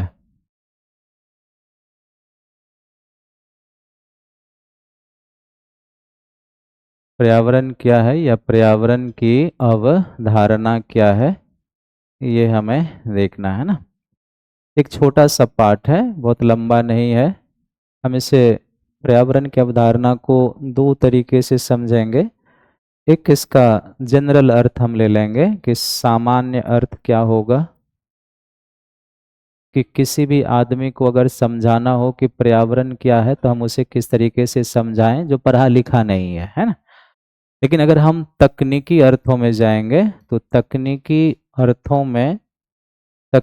अर्थ क्या होता है, या अगर हम साइंटिफिक रूप में जाएंगे तो इसका क्या अर्थ होगा, ये हमें जानना होता है। पॉइंट फॉर्म में ही लिखेंगे जैसे हम लोग फिजिकल भूगोल में करते थे ना, वैसे ही आपको यहाँ भी लिखना है, समझना है। पर्यावरण है, पहले सामान्य अर्थ से चलते हैं, शब्दों की व्याख्या से चलनी है। पर्यावरण में बड़े तौर पर देखेंगे, लिखने की जरूरत नहीं, अभी समझ सुन लीजिए, मुझे लगता है कि सुन के भी समझ में आ जाएगा, वैसा नहीं। दो शब्द है इसमें, एक परि है और दूसरा आवरण है। आवरण का क्या अर्थ होता है, चारों ओर। और परि का यहाँ पर हम संदर्भ किससे लेंगे, कोई भी जीव जंतु है, कुछ भी ले सकते हैं या पृथ्वी भी ले सकते हैं। तो पर्यावरण का सिंपल सा अर्थ होता है कि कोई भी जीव जो प्राकृतिक क्षेत्र में रहता है और उस प्राकृतिक क्षेत्र के चारों ओर की जो वस्तुएं या पदार्थ हैं वही उसके पर्यावरण का निर्माण करता है। ये हमारे आपके ऊपर भी लागू होता है। हम आप जहाँ बैठे हैं इसके चारों ओर ऐसी वस्तुएं या पदार्थ जो हमारे वृद्धि, विकास, प्रजनन इत्यादि को प्रभावित करता है या प्रभावित करने की क्षमता रखता है, उसी को हम क्या कहेंगे, पर्यावरण कहेंगे। हमारे चारों तरफ या किसी भी जीव के चारों तरफ क्या हो सकता है, दो ही प्रकार की वस्तुएं दिखाई दे सकती है। एक वस्तुएं ऐसी दिखाई देगी जो प्रकृति के द्वारा है निर्मित, और कुछ ऐसी वस्तुएं होंगी जो किसके द्वारा बना हुआ है, मैन मेड है। हमारे जैसे मान लीजिए अभी जिस क्लासरूम में है, इसमें मैक्सिमम चीज़ें क्या है, मैन मेड है। ये क्लासरूम मैन मेड बनाया गया है, लेकिन इस क्लास के बाहर थोड़ा सा ध्यान देंगे तो हमें पेड़ पौधे जीव जंतु दिखाई देने शुरू हो जाते हैं, तो वो प्रकृति निर्मित है। ये क्या है, मानव निर्मित है। इसका अर्थ है कि कोई भी जीव, खासकर अगर हम मानव की बात करेंगे, वो एक ऐसे क्षेत्र में रहता है जो प्रकृति और मानवीय घटकों से मिलकर बना होता है, और वही प्रकृति और मानवीय घटकों से मिलकर बने क्षेत्र उस जीव के लिए क्या होगा, पर्यावरण कहलाएगा। इसका अर्थ ये भी हुआ कि एक पर्यावरण का सिंपल शर्त ये होगा, कोई भी जीव और उसके चारों तरफ का जो जैविक और अजैविक घटक है, कुछ टेक्निकल शब्द सब आएगा, ना समझ में आए पूछ लिए। जैविक घटक का अर्थ होता है कि जीवन है जिसमें जिसमें वृद्धि और विकास करने की क्षमता है, जिसमें अपने समान संतति जनन करने की क्षमता है, उसको हम क्या कहेंगे, जैविक घटक। अजैविक घटक का अर्थ है कि जो जीवन तो नहीं है जिसमें, तो अजैविक घटक में क्या आ जाएगा, कुछ ऐसे तत्व हो जाएंगे जो वायुमंडल से जुड़े होंगे, कुछ ऐसे तत्व होंगे जो जल से जुड़े होंगे, कुछ ऐसे तत्व होंगे जो थल से जुड़े हो सकते हैं, और वो भी जैविक घटक को क्या करेगा, प्रभावित करता है। तो किसी भी जीव के चारों तरफ का क्षेत्र उसका पर्यावरण है। अब किसी भी जीव के चारों तरफ क्या हो सकता है, दो ही प्रकार की चीजें, प्रकृति निर्मित और मानव निर्मित। तो प्रकृति और मानव निर्मित वस्तुएं जो है किसी भी जीव का पर्यावरण निर्मित करेगा। तीसरा, अब किसी भी जीव के चारों तरफ, थोड़ा सा टेक्निकल में धीरे धीरे गए, कि दो ही प्रकार की वस्तुएं हो सकती है, जैविक और अजैविक। तो जैविक और अजैविक घटक ही मिलकर क्या कर सकता है, पर्यावरण का निर्माण कर सकता है। जैविक घटक में जैसे हमने कहा कि जिसमें जीवन है, तो जैविक घटक में भी जीवों की तीन श्रेणियां होंगी। एक उत्पादक होगा, एक उपभोक्ता होगा और एक अपघटक होगा। किसी भी पर्यावरण का उत्पादक वो जीव होगा जिसमें प्रकाश संश्लेषण के द्वारा भोजन निर्माण करने की क्षमता होगी, वो उस पर्यावरण का क्या है, प्रोड्यूसर है। बड़े तौर पर आगे चलेंगे तो हम देखेंगे कि प्रोड्यूसर जीव दो प्रकार का हो सकता है, एक होता है प्रकाश पोषित और दूसरा रासायन पोषित हो सकता है। तो प्रकाश पोषित तो सिंपल शर्त हुआ, जो सूर्य प्रकाश की उपस्थिति में फोटोसिंथेसिस करके भोजन का निर्माण करेगा। रासायन पोषित जीव हमें कहाँ मिलेगा, इसका अर्थ है कि अगर हम महासागर के गहरे क्षेत्र में चले जाएंगे जहां पर सौर प्रकाश की पहुंच नहीं होती है, तो वहां पर कुछ सल्फर जीवाणु होते हैं जो वायुमंडल से कुछ चीज, यानी जल का जो सल्फर है, कुछ तत्व को लेकर ग्लूकोज के अणुओं का वो क्या करेगा, निर्माण करता है। तो वो भी वहां का क्या है, प्रोड्यूसर हो जाएगा। उपभोक्ता जो या तो उत्पादक पर निर्भर है या फिर कई सारे उपभोक्ताओं पर भी वो निर्भर है। हम देखेंगे आगे चलकर कि किसी भी पर्यावरण में उपभोक्ताओं की तीन चार कैटेगरी हो सकती है। एक प्राइमरी कंज्यूमर हो सकता है जिसको हम प्राथमिक उपभोक्ता कहेंगे, एक सेकेंडरी कंज्यूमर होगा, एक टर्शियरी कंज्यूमर होगा, एक क्वार्टनरी कंज्यूमर भी हो सकता है। किसी भी पर्यावरण में जो प्राइमरी कंज्यूमर होता है, जैसे एक छोटे से उदाहरण से चलिए, इसको लिखने की जरूरत नहीं है अभी, ये एक घास मैदान पारिस्थितिकी है। तो घास मैदान पारिस्थितिकी में यहाँ पर अगर हम देखेंगे तो यहाँ पर उत्पादक कौन होगा, हरे घास, यही होगा ना। तो यहाँ का उत्पादक कौन है, हरे घास है। इस हरे घास से आहार ग्रहण करने वाला कुछ क्या हो सकता है, शाक भक्षी कीट हो सकता है, नहीं हो सकता है। तो शाक भक्षी कीट क्या हो गया, प्राइमरी कंज्यूमर, जो डायरेक्ट किससे फीड ले रहा है ना। इस शाक भक्षी कीट को लेने वाला हो सकता है कि इस पर्यावरण में क्या हो जाए, मेढक, ये इस पर निर्भर है, तो ये यहाँ के पर्यावरण के लिए क्या हो गया, सेकेंडरी कंज्यूमर है। इस मेढक को खाने के लिए यहाँ पर क्या हो सकता है, सांप हो सकता है। तो ये यहाँ का क्या हो गया, टर्सरी कंज्यूमर, ये इस पर है। इस सांप को खाने वाला भी यहाँ पर कौन हो सकता है, बाज या मोर, ये इस पर्यावरण के लिए क्या हो गया, है ना। और हरे घास यहाँ के लिए क्या है, प्रोड्यूसर है, ये यहाँ का क्या है, उत्पादक है। तो कई उपभोक्ताओं की श्रेणियां हो सकती है। और फिर तीसरा किसका होगा, अपघटक का होता है। अपघटक हम उस जीव को कहेंगे जब इस सभी श्रेणी के जीवों की मृत्यु हो जाए, यानी प्रोड्यूसर की भी और डिफरेंट टाइप के उपभोक्ताओं की, तो उनके बायोमास में जो कुछ जैविक पदार्थ है उससे भोजन ग्रहण करे और शेष को मिट्टी में मिला दे, वो अपघटक है। ये काम करते हैं जीवाणु और कवक करते हैं ना। तो इस तरह के जीव को हम क्या कहते हैं, जैविक घटक कहेंगे। तो एक पर्यावरण में ये होगा। अजैविक घटक में जैसे वायु है, प्रकाश है, जल है, आर्द्रता है, इस तरह के चीज जो है वो किस में आ जाएगा, अजैविक घटक में। तो सिंपल सा अर्थ तो इसका यही है। लेकिन अगर हम पर्यावरण की तकनीकी रूपों में व्याख्या करेंगे तो पर्यावरण शब्द जो है फ्रेंच भाषा का एक शब्द है इन्वायरोनर।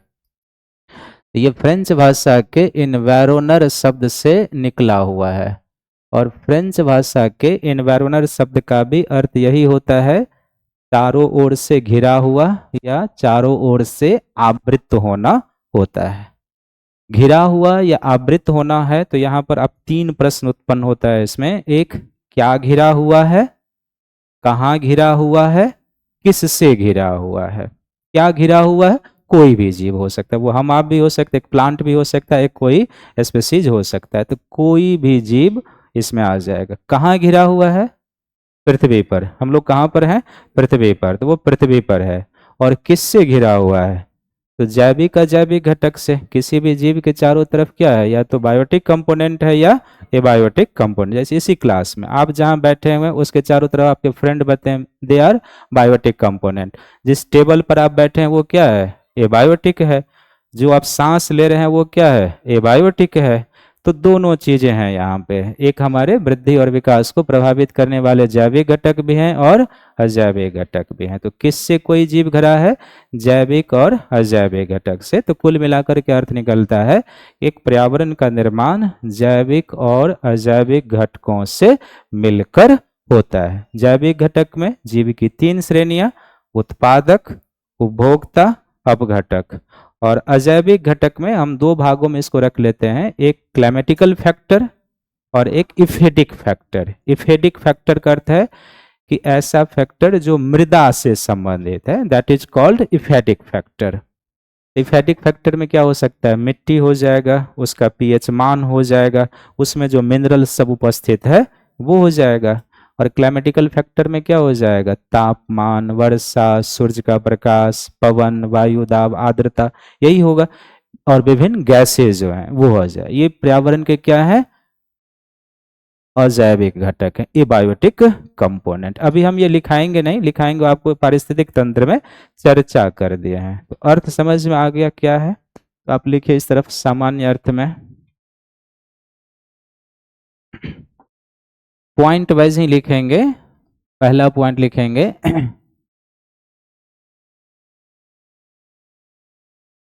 देखिए, किसी भी जीव के किसी भी जीव के चारों तरफ का वह क्षेत्र, किसी भी जीव के चारों तरफ का वह क्षेत्र जिसमें वह रहता है, जिसमें वह रहता है, वह उसका पर्यावरण कहलाता है। वह उसका पर्यावरण कहलाता है।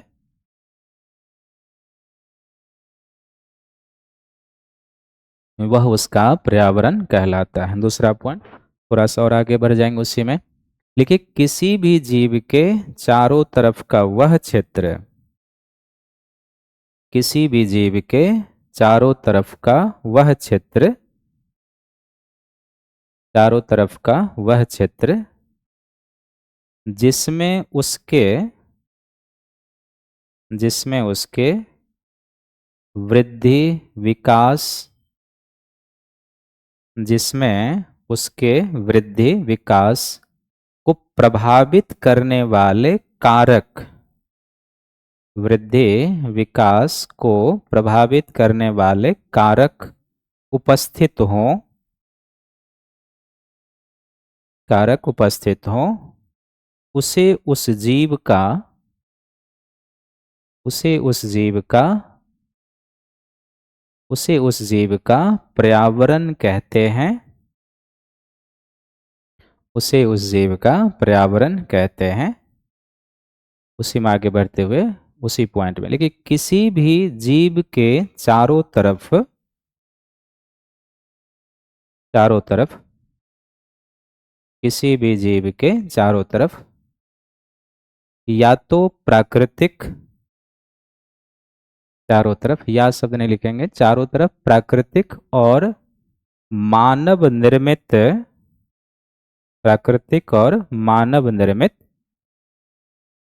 पदार्थ ऑब्लिक वस्तुएं होती हैं,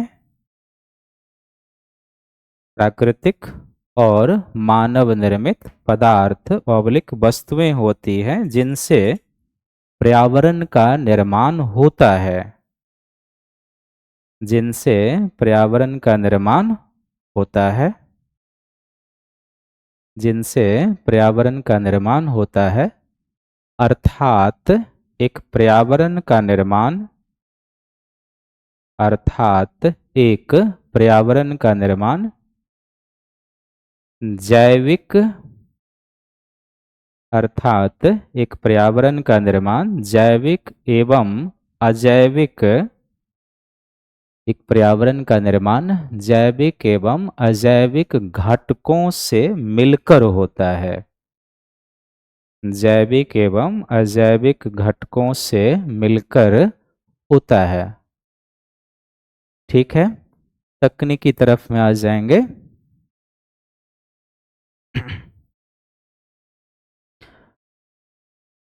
तकनीकी तरफ लिखेंगे, देखिए पर्यावरण शब्द, पर्यावरण शब्द, पर्यावरण शब्द फ्रेंच भाषा के, पर्यावरण शब्द फ्रेंच भाषा के इनवैरोनर शब्द से आया है, फ्रेंच भाषा के इनवैरोनर, डबल NER है, फ्रेंच भाषा के इनवैरोनर शब्द से आया है, जिसका अर्थ, जिसका अर्थ, जिसका अर्थ चारों तरफ से, जिसका अर्थ चारों तरफ से घिरा होना, जिसका अर्थ चारों तरफ से घिरा होना या आवृत होना है, चारों तरफ से घिरा होना या आवृत होना है। उसी में आगे बढ़ते हुए, लेकिन इस संदर्भ में यहां 3 प्रश्न, इस संदर्भ में यहां 3 प्रश्न उत्पन्न होते हैं, इस संदर्भ में यहां 3 प्रश्न उत्पन्न होते हैं। तो डैश देके ए, क्या घिरा है, क्या घिरा है, दूसरा कहाँ घिरा है, कहाँ आवृत है, कहाँ घिरा है, और तीसरा किससे, किससे आवृत है या किससे घिरा है। तो अगर अब हमें सामने में इसका उत्तर लिखना हो तो हम क्या लिखेंगे, क्या घिरा है, कोई भी जीव, है ना। तो क्या घिरा है, कोई भी स्पीसीज, कोई भी जीव, हम आप भी, कोई जंतु भी हो सकता है, तो कोई भी जीव। कहाँ घिरा है, पृथ्वी पर, कहाँ घिरा है, पृथ्वी पर। किससे घिरा है, तो जैविक एवं अजैविक घटक से, जैविक एवं अजैविक घटक से, जैविक एवं अजैविक घटक से, जैविक एवं अजैविक घटक से। तो यहाँ पर अब अर्थ हो गया ना, अर्थात पृथ्वी का ऐसा कोई भी क्षेत्र जहाँ पर कोई जीव रहता है जो चारों तरफ से क्या है, जैविक अजैविक घटक से घिरा है, जिसमें उसके वृद्धि और विकास करने वाले परिस्थितियां मौजूद हैं, उसी एरिया को हम क्या कहेंगे, उस जीव का पर्यावरण कहेंगे। नीचे में एक छोटा सेटिंग हो जाएगा, पर्यावरण के प्रकार, है ना, पर्यावरण के प्रकार, पर्यावरण के प्रकार, है ना, पर्यावरण के प्रकार। इसमें लिखेंगे एक लाइन पहले, देखिए चूंकि एक पर्यावरण का निर्माण, चूंकि एक पर्यावरण का निर्माण, चूंकि एक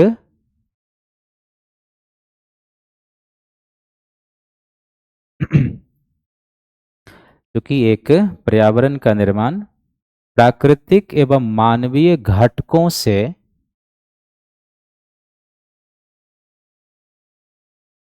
प्राकृतिक एवं मानवीय घटकों से मिलकर होता है, प्राकृतिक एवं मानवीय घटकों से मिलकर होता है, इसलिए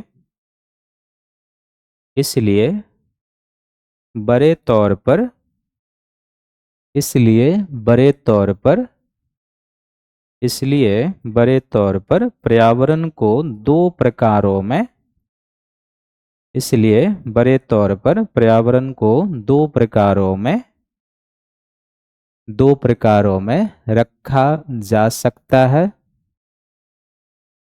दो प्रकारों में रखा जा सकता है। तो डैश देके, पहला मानवीय पर्यावरण, मानवीय पर्यावरण, और दूसरा प्राकृतिक पर्यावरण, मानवीय पर्यावरण, दूसरा प्राकृतिक पर्यावरण, है ना, मानवीय पर्यावरण और प्राकृतिक पर्यावरण। तो दो प्रकार का पर्यावरण हुआ, अब रुक जाएंगे फिर से एक बार। दो प्रकार का पर्यावरण है, एक क्या है, प्राकृतिक पर्यावरण, और दूसरा मानवीय पर्यावरण। अब यहाँ से खुद एक प्रश्न उत्पन्न हो जाता है कि हम किसे प्राकृतिक पर्यावरण कहेंगे और हम किसे मानवीय पर्यावरण कहेंगे। छोटे से उदाहरण से चलते हैं, इस क्लासरूम को किस पर्यावरण में रहे, सबसे पहले ये बताइए कि ये क्लासरूम एक पर्यावरण का क्षेत्र माना जा सकता है, माना जा, सब सहमत है ना। तो अगर ये एक पर्यावरण का क्षेत्र है, एक इकोसिस्टम है, तो ये किस प्रकार का है, प्राकृतिक है या मानवीय है, मानवीय है। तो इसका अर्थ ये हुआ, तो हमको अगर इसको दो लाइन में परिभाषित करना हो मानवीय पर्यावरण को, तो हम क्या परिभाषा लिखेंगे कि एक ऐसा पर्यावरण जिसे मानव खुद बनाता है और उसमें वो संशोधन भी ला सकता है, तो उसको हम क्या कहेंगे, मानवीय पर्यावरण। अब इसमें संशोधन हो सकता है कि नहीं, आज हम लोग इधर से खड़े होकर क्लास कर रहे हैं, कल को प्रबंधन का मन करेगा, नहीं डिजिटल बोर्ड वहां लगा दो जी और डेस्क बेंच को ऐसे कर दो, हो गया ना संशोधन है इसका, तो वो संशोधन ही हो गया। तो मानवीय पर्यावरण करते हुआ एक ऐसा क्षेत्र जिसको मानव द्वारा निर्मित किया गया है, उसमें भी जैविक और अजैविक घटक होगा ही। जैसे इस क्लासरूम के जैविक घटक कौन है, हम आप हैं।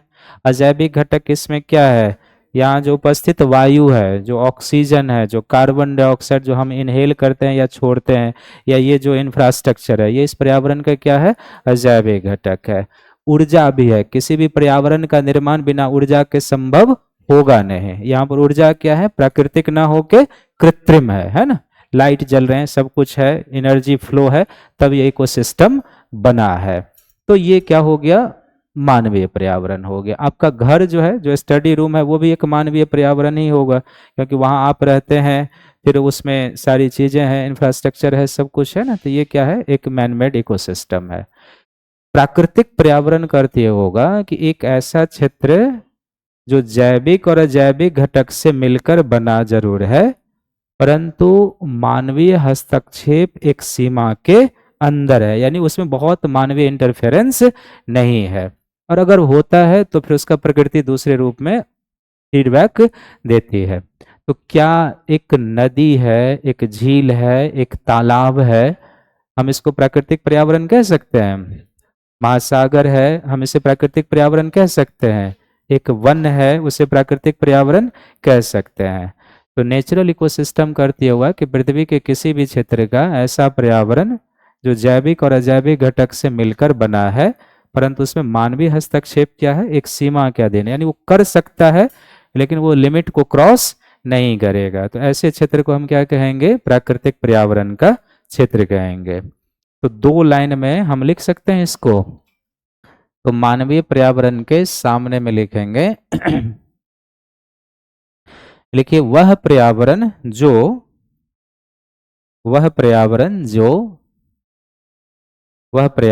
जो जैविक अजैविक घटक से वह पर्यावरण जो जैविक अजैविक घटक से जैविक अजैविक घटक से मिलकर बनता है उसी में कॉमा देके, जिसे मनुष्य खुद बनाता है जिसे मनुष्य खुद बनाता है जिसे मनुष्य खुद बनाता है और समय के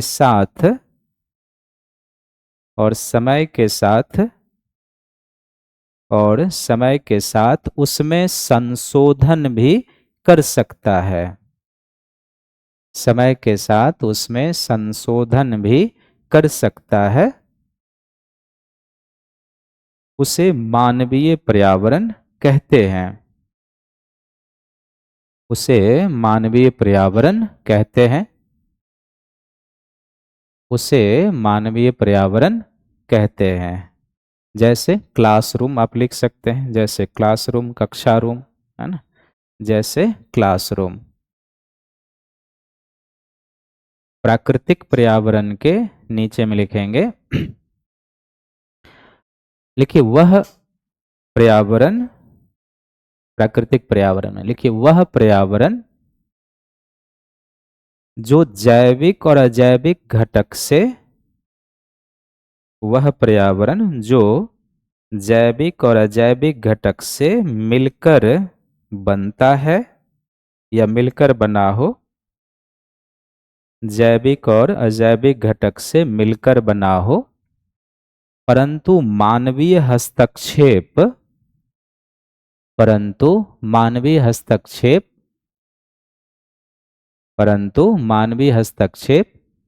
एक सीमा के अधीन हो।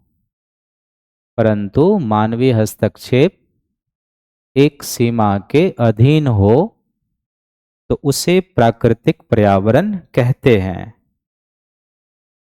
जैसे प्राकृतिक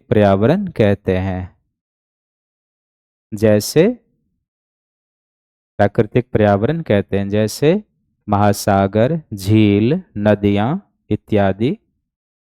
जैसे महासागर, झील, नदियां इत्यादि। क्लियर है? तो ये हो गया पर्यावरण के प्रकार। नीचे में एक छोटा सा हेडिंग लिखेंगे सी में, पर्यावरण के घटक। पर्यावरण के घटक, कंपोनेंट, पर्यावरण के घटक। तो अभी हम इसको संक्षिप्त में कर लेते हैं। पर्यावरण के जो घटक हैं, 2 घटक हैं। एक, पर्यावरण का निर्माण किससे हो रहा है? जैविक घटक से, बायोटिक कंपोनेंट से। तो जैविक घटक में जीवों की 3 श्रेणियां होंगी। आगे इस पर डिटेल से चर्चा होगी। एक इसमें कौन होगा? उत्पादक। दूसरा इसमें कौन होगा? उपभोक्ता, कंज्यूमर। और तीसरा इसमें कौन हो जाएगा? जिसको हम कहेंगे अपघटक, डीकम्पोजर्स। तो किसी भी पर्यावरण में ये यहाँ के क्या हो जाएंगे? इसके जैविक घटक हैं। और दूसरा पर्यावरण का क्या होगा? अजैविक घटक, ए बायोटिक कंपोनेंट, अजैविक घटक। तो पर्यावरण का जो अजैविक घटक होगा उसमें एक क्या होगा? जो ऐसा घटक होगा जो जल से संबंधित है। जल से संबंधित। तो जल से संबंधित जो एक पर्यावरण बनेगा उसको हम कहेंगे जलमंडल, है ना। जल से संबंधित जलमंडल पर्यावरण। जल से संबंधित जलमंडल पर्यावरण। दूसरा जो अजैविक घटक होगा वो किससे होगा? स्थल से संबंधित, है ना। स्थल से संबंधित। तो ये हो जाएगा स्थल मंडलीय स्थल मंडलीय पर्यावरण, लिथोस्फेरिक इकोसिस्टम, तो स्थल मंडलीय पर्यावरण। तीसरा क्या हो जाएगा, वायु से संबंधित, वायु से संबंधित, इसको हम कहेंगे वायुमंडलीय पर्यावरण, है ना, वायुमंडलीय पर्यावरण। और अगर हम इन तीनों पर्यावरण के से मिलकर क्या होगा, एक चौथे क्षेत्र का या एक चौथे मंडल का निर्माण होता है। अगर हम इसको वेन डायग्राम पर दिखा देंगे तो इसको हम इस तरीके से ले लें,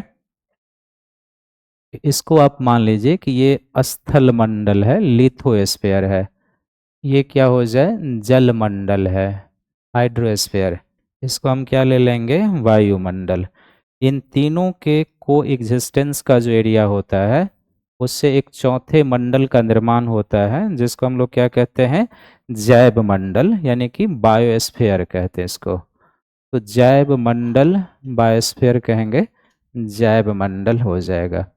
जैव मंडल में दो शब्द है, जैव प्लस मंडल, यानी ऐसा क्षेत्र जहां पर जीवन हुआ है या जीवन के विकास की संभावना है। जैव मंडल का अर्थ होता है ऐसा क्षेत्र, ऐसा क्षेत्र जहां जहां जीवन का विकास या जीवन के विकास के लिए, जीवन के विकास के लिए अनुकूल दशाएं उपलब्ध है, जीवन के विकास के लिए, जीवन के विकास के लिए अनुकूल, जीवन के विकास के लिए अनुकूल दशा उपलब्ध है, या विकास हुआ है या होने की संभावना है, उपलब्ध है। तो अब आप बताइए कि अगर जैव मंडल का अर्थ ये होता है कि जहाँ पर जीवन के विकास के लिए अनुकूल दशा उपलब्ध है, अर्थात जीवन का विकास हुआ है या जीवन के विकास की संभावना है, तो वो एरिया कौन हो जाएगा, पृथ्वी ही होगा ना। इसका अर्थ है कि जब हम जैव मंडल की बात करते हैं तो वो किसको संदर्भित करता है, पृथ्वी को करता है, कि पृथ्वी ही एक बृहत जैव मंडल पारिस्थितिक तंत्र है जहां पर जीवन का विकास हुआ है या जीवन के विकास की संभावना है। तो पृथ्वी जो है पर्यावरणीय अध्ययन में आधारभूत इकाई है, ये यहीं से इसकी हम अध्ययन की शुरुआत करते हैं। तो पृथ्वी या जैव मंडल जो है पर्यावरणीय अध्ययन की, पर्यावरणीय अध्ययन की आधारभूत इकाई है, फंडामेंटल यूनिट है, आधारभूत इकाई है, आधारभूत इकाई है ना। तो जैव मंडल का अर्थ क्या निकला, ये शब्द अब बार बार आएगा। तो जैव मंडल का क्या अर्थ निकला कि ऐसा क्षेत्र जहां पर जीवन के विकास के लिए अनुकूल दशा उपलब्ध है। जैव मीन्स क्या होता है, जीवन, जहां पर फ्लोरा और फौना पाया जाता है। तो जैव मंडल का अर्थ होता है कि जहां पर जीवन के विकास की संभावना है, जीवन का विकास हुआ है या जीवन के विकास के लिए अनुकूल दशाएं उपलब्ध है, तो उसी को हम क्या कहते हैं, जैव मंडल पारिस्थितिक तंत्र। अभी तक जो ज्ञात स्थिति है उसमें जीवन का विकास कहाँ हुआ है, पृथ्वी पर ही। बाकी अन्य जगहों पर जीवन का विकास हुआ है, हो सकता है या नहीं, इसके लिए हम क्या कर रहे हैं, खोज कर रहे हैं। मंगल पर दुनिया बसाई जा सकती है या नहीं, जल है या नहीं, ऑक्सीजन है या नहीं, अभी क्या है, रिसर्च में। हम चंद्रमा पर जीवन बसा सकते हैं या नहीं, अभी ये क्या है, रिसर्च में है। बाकी आज तक के डेट में हमारे पास जो उपलब्ध जानकारी है उसके हिसाब से जीवन का विकास कहाँ पर हुआ है, पृथ्वी पर। तो पृथ्वी ही एक बृहत जैव मंडल पर्यावरण के रूप में जाना जाता है। एक बार फिर से इस पूरे को रिपीट कर लेते हैं। शुरुआत हम लोग कहाँ से चले थे, पर्यावरण से। ऑनलाइन वाले भी ध्यान से सुनेंगे, फिर हम आपके पास आएंगे। शुरुआत कहाँ से हुए थे, पर्यावरण क्या है, तो हमने उसको दो तरीके से लिया। सिंपल सा अर्थ क्या है, तो इसका सिंपल सा अर्थ क्या है कि हम लोग जहाँ रहते हैं वही हमारा पर्यावरण है, यानी कि जहाँ रहते हैं और हमारे चारों तरफ की जो वस्तुएं हैं जिससे हम घिरे हुए हैं वही किसी जीव का क्या है, पर्यावरण है। तो ये तो खुद अब एक इमेजिन करने वाली बात हो गई ना कि हम जो है सो कहाँ पर हैं और हमारे चारों तरफ कौन सी चीजें दिखाई देती है। तो हमने क्या लिखा कि दो चीजें हमारे चारों तरफ दिखाई देती है, या तो प्रकृति की चीजें हैं या फिर क्या है, मानवीय चीजें हैं, है ना। तो वो है प्रकृति की चीजों में हमें क्या दिखाई देता है, या तो पेड़ पौधे दिखाई देते हैं अपने चारों तरफ, या फिर जीव जंतु दिखाई देता है। और मानव निर्मित वस्तु में क्या दिखाई देता है कि मानव के द्वारा जो कुछ इंफ्रास्ट्रक्चर तैयार किया गया है वो चीजें हमें दिखाई देती है। तो जो मानव के द्वारा भी इंफ्रास्ट्रक्चर तैयार किया गया वो भी क्या है, अजैविक ही है, उसमें जीवन तो है नहीं। इस क्लासरूम में है जीवन, नहीं है, ये बड़ा छोटा नहीं हो सकता है ना, केवल इसमें क्या हो सकता है, मॉडिफिकेशन हो सकता है। तो वही चीज है। फिर तीसरा पॉइंट हमने क्या लिखा, थोड़ा सा और उसको टेक्निकल कर दिया कि हमारे चारों तरफ मूल रूप से क्या चीजें हैं, दो ही चीजें हैं, जैविक घटक है और अजैविक घटक। ये वो घटक हैं जो हमारे वृद्धि विकास को प्रभावित करते हैं, वही हमारा पर्यावरण है। अब जैविक घटक में क्या है, तो जैविक घटक में क्या है कि एक है उसमें उत्पादक।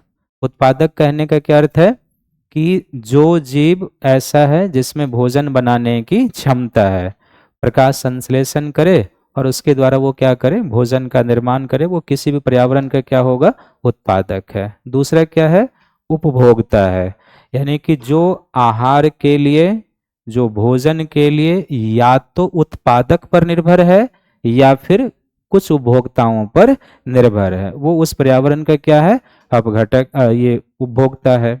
और किसी भी पर्यावरण में उपभोक्ताओं की कई सारी श्रेणियां हो सकती है। प्राथमिक उपभोक्ता होगा, द्वितीयक उपभोक्ता होगा, तृतीयक होगा। कोई एक तो हमने दिखाया था, उसमें आगे जब पर्यावरण वाले चिन्ह में चलेंगे तो आ जाएगा।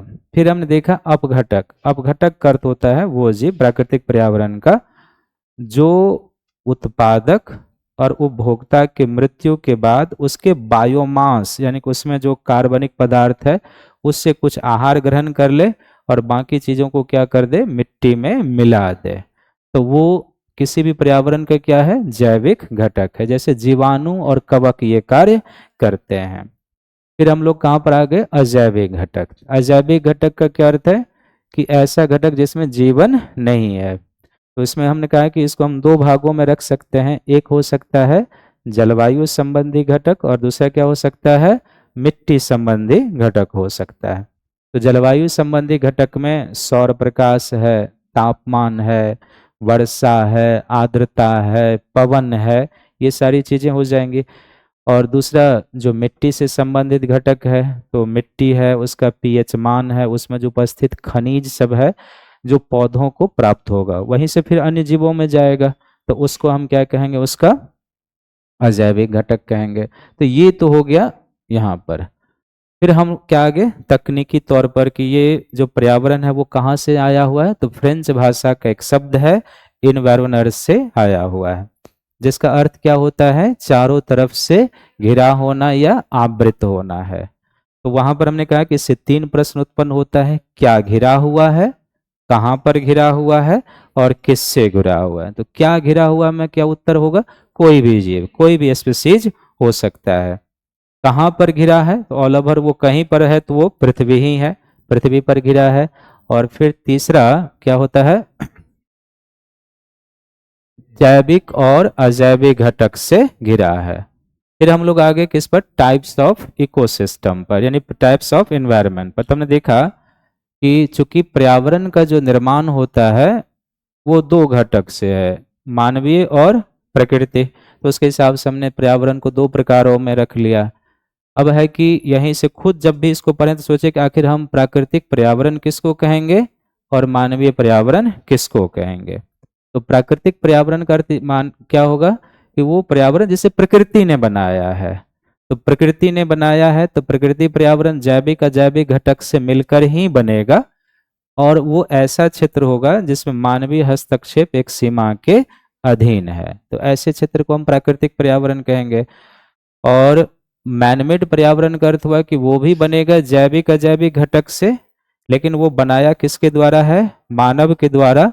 और मानव समय समय पर उसमें क्या कर सकता है, संशोधन कर सकता है, अर्थात वो पर्यावरण संशोधन योग्य है। तो वो हो गया मानवीय पर्यावरण। जैसे हम लोगों ने कि क्लासरूम है अपना, आपके घर हैं, तो वो हो गया। फिर हमने देखा है कि एक पर्यावरण का निर्माण मूलतः दो घटकों से हो रहा है, एक जैविक घटक और दूसरा अजैविक घटक, उसको भी हमने संक्षिप्त कर दिया है। तो जैविक घटक में जीवों की कितनी श्रेणियां हैं? 3 श्रेणियां हैं, उत्पादक है, उपभोक्ता है और अपघटक है। और अजैविक घटक जो भी है या तो वो जल से संबंधित है या वायु से संबंधित है या फिर क्या है, स्थल से संबंधित है। तो उससे 3 पर्यावरण बना। जल से एक पर्यावरण बना जिसको हम क्या कहेंगे, जलमंडलीय पर्यावरण। वायु से एक पर्यावरण बना जिसको वायुमंडलीय। थल से एक पर्यावरण बना जिसको स्थल मंडलीय। और इन तीनों के उपस्थिति का जो क्षेत्र है उससे एक चौथे मंडल का निर्माण होता है जिसको हम क्या कहते हैं, जैव मंडल। जैव मंडल का अर्थ हो गया एक ऐसा क्षेत्र, एक ऐसा एरिया जहां पर जीवन का विकास हुआ है, विकास की संभावना है या उसके लिए अनुकूल दशा उपलब्ध है, तो उसको हम क्या कहेंगे, जैव मंडल कहेंगे। अब आज तक की स्थिति में पृथ्वी ही ऐसा क्षेत्र है जहां पर जीवन का विकास हुआ है या उसके विकास की संभावना है।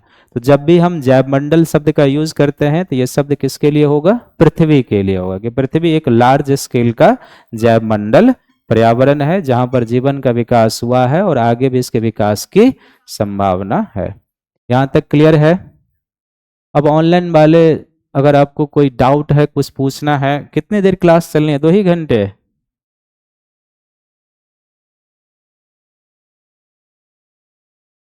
1:15 तक। थोड़ा ऑनलाइन वालों से पूछ लेते हैं, तब फिर चलेंगे आगे। इसमें हाँ, 12th के फर्स्ट चैप्टर का बेसिक ही है ये।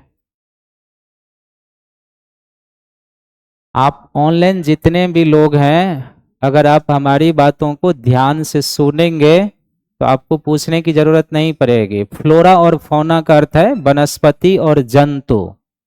फ्लोरा और फौना का अर्थ है वनस्पति और जंतु।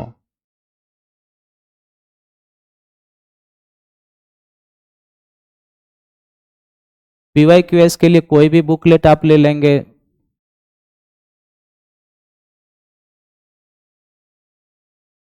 पीवाईक्यूएस के लिए कोई ऐसा थोड़े तो प्रश्न ही उसमें देखना है, तो वो तो आप कोई भी ले लेंगे। डेली क्लास की टाइमिंग यही रहेगी, रोज ही क्लास चलेगी, ऐसे कैसे हो सकता है?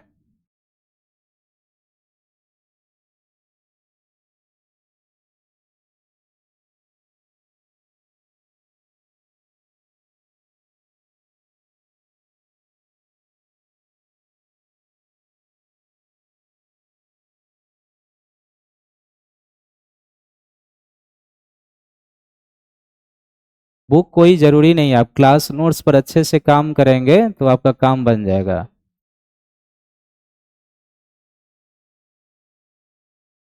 नोट्स कितने पेज का बनेगा, अब ये मैं बता दूं?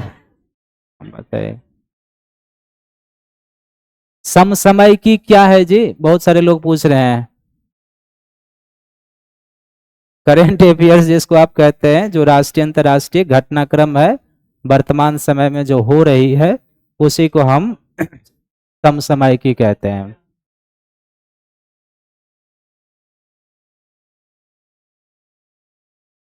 आप ऑफलाइन क्लास लेना चाहते हैं तो दिल्ली आ जाइए।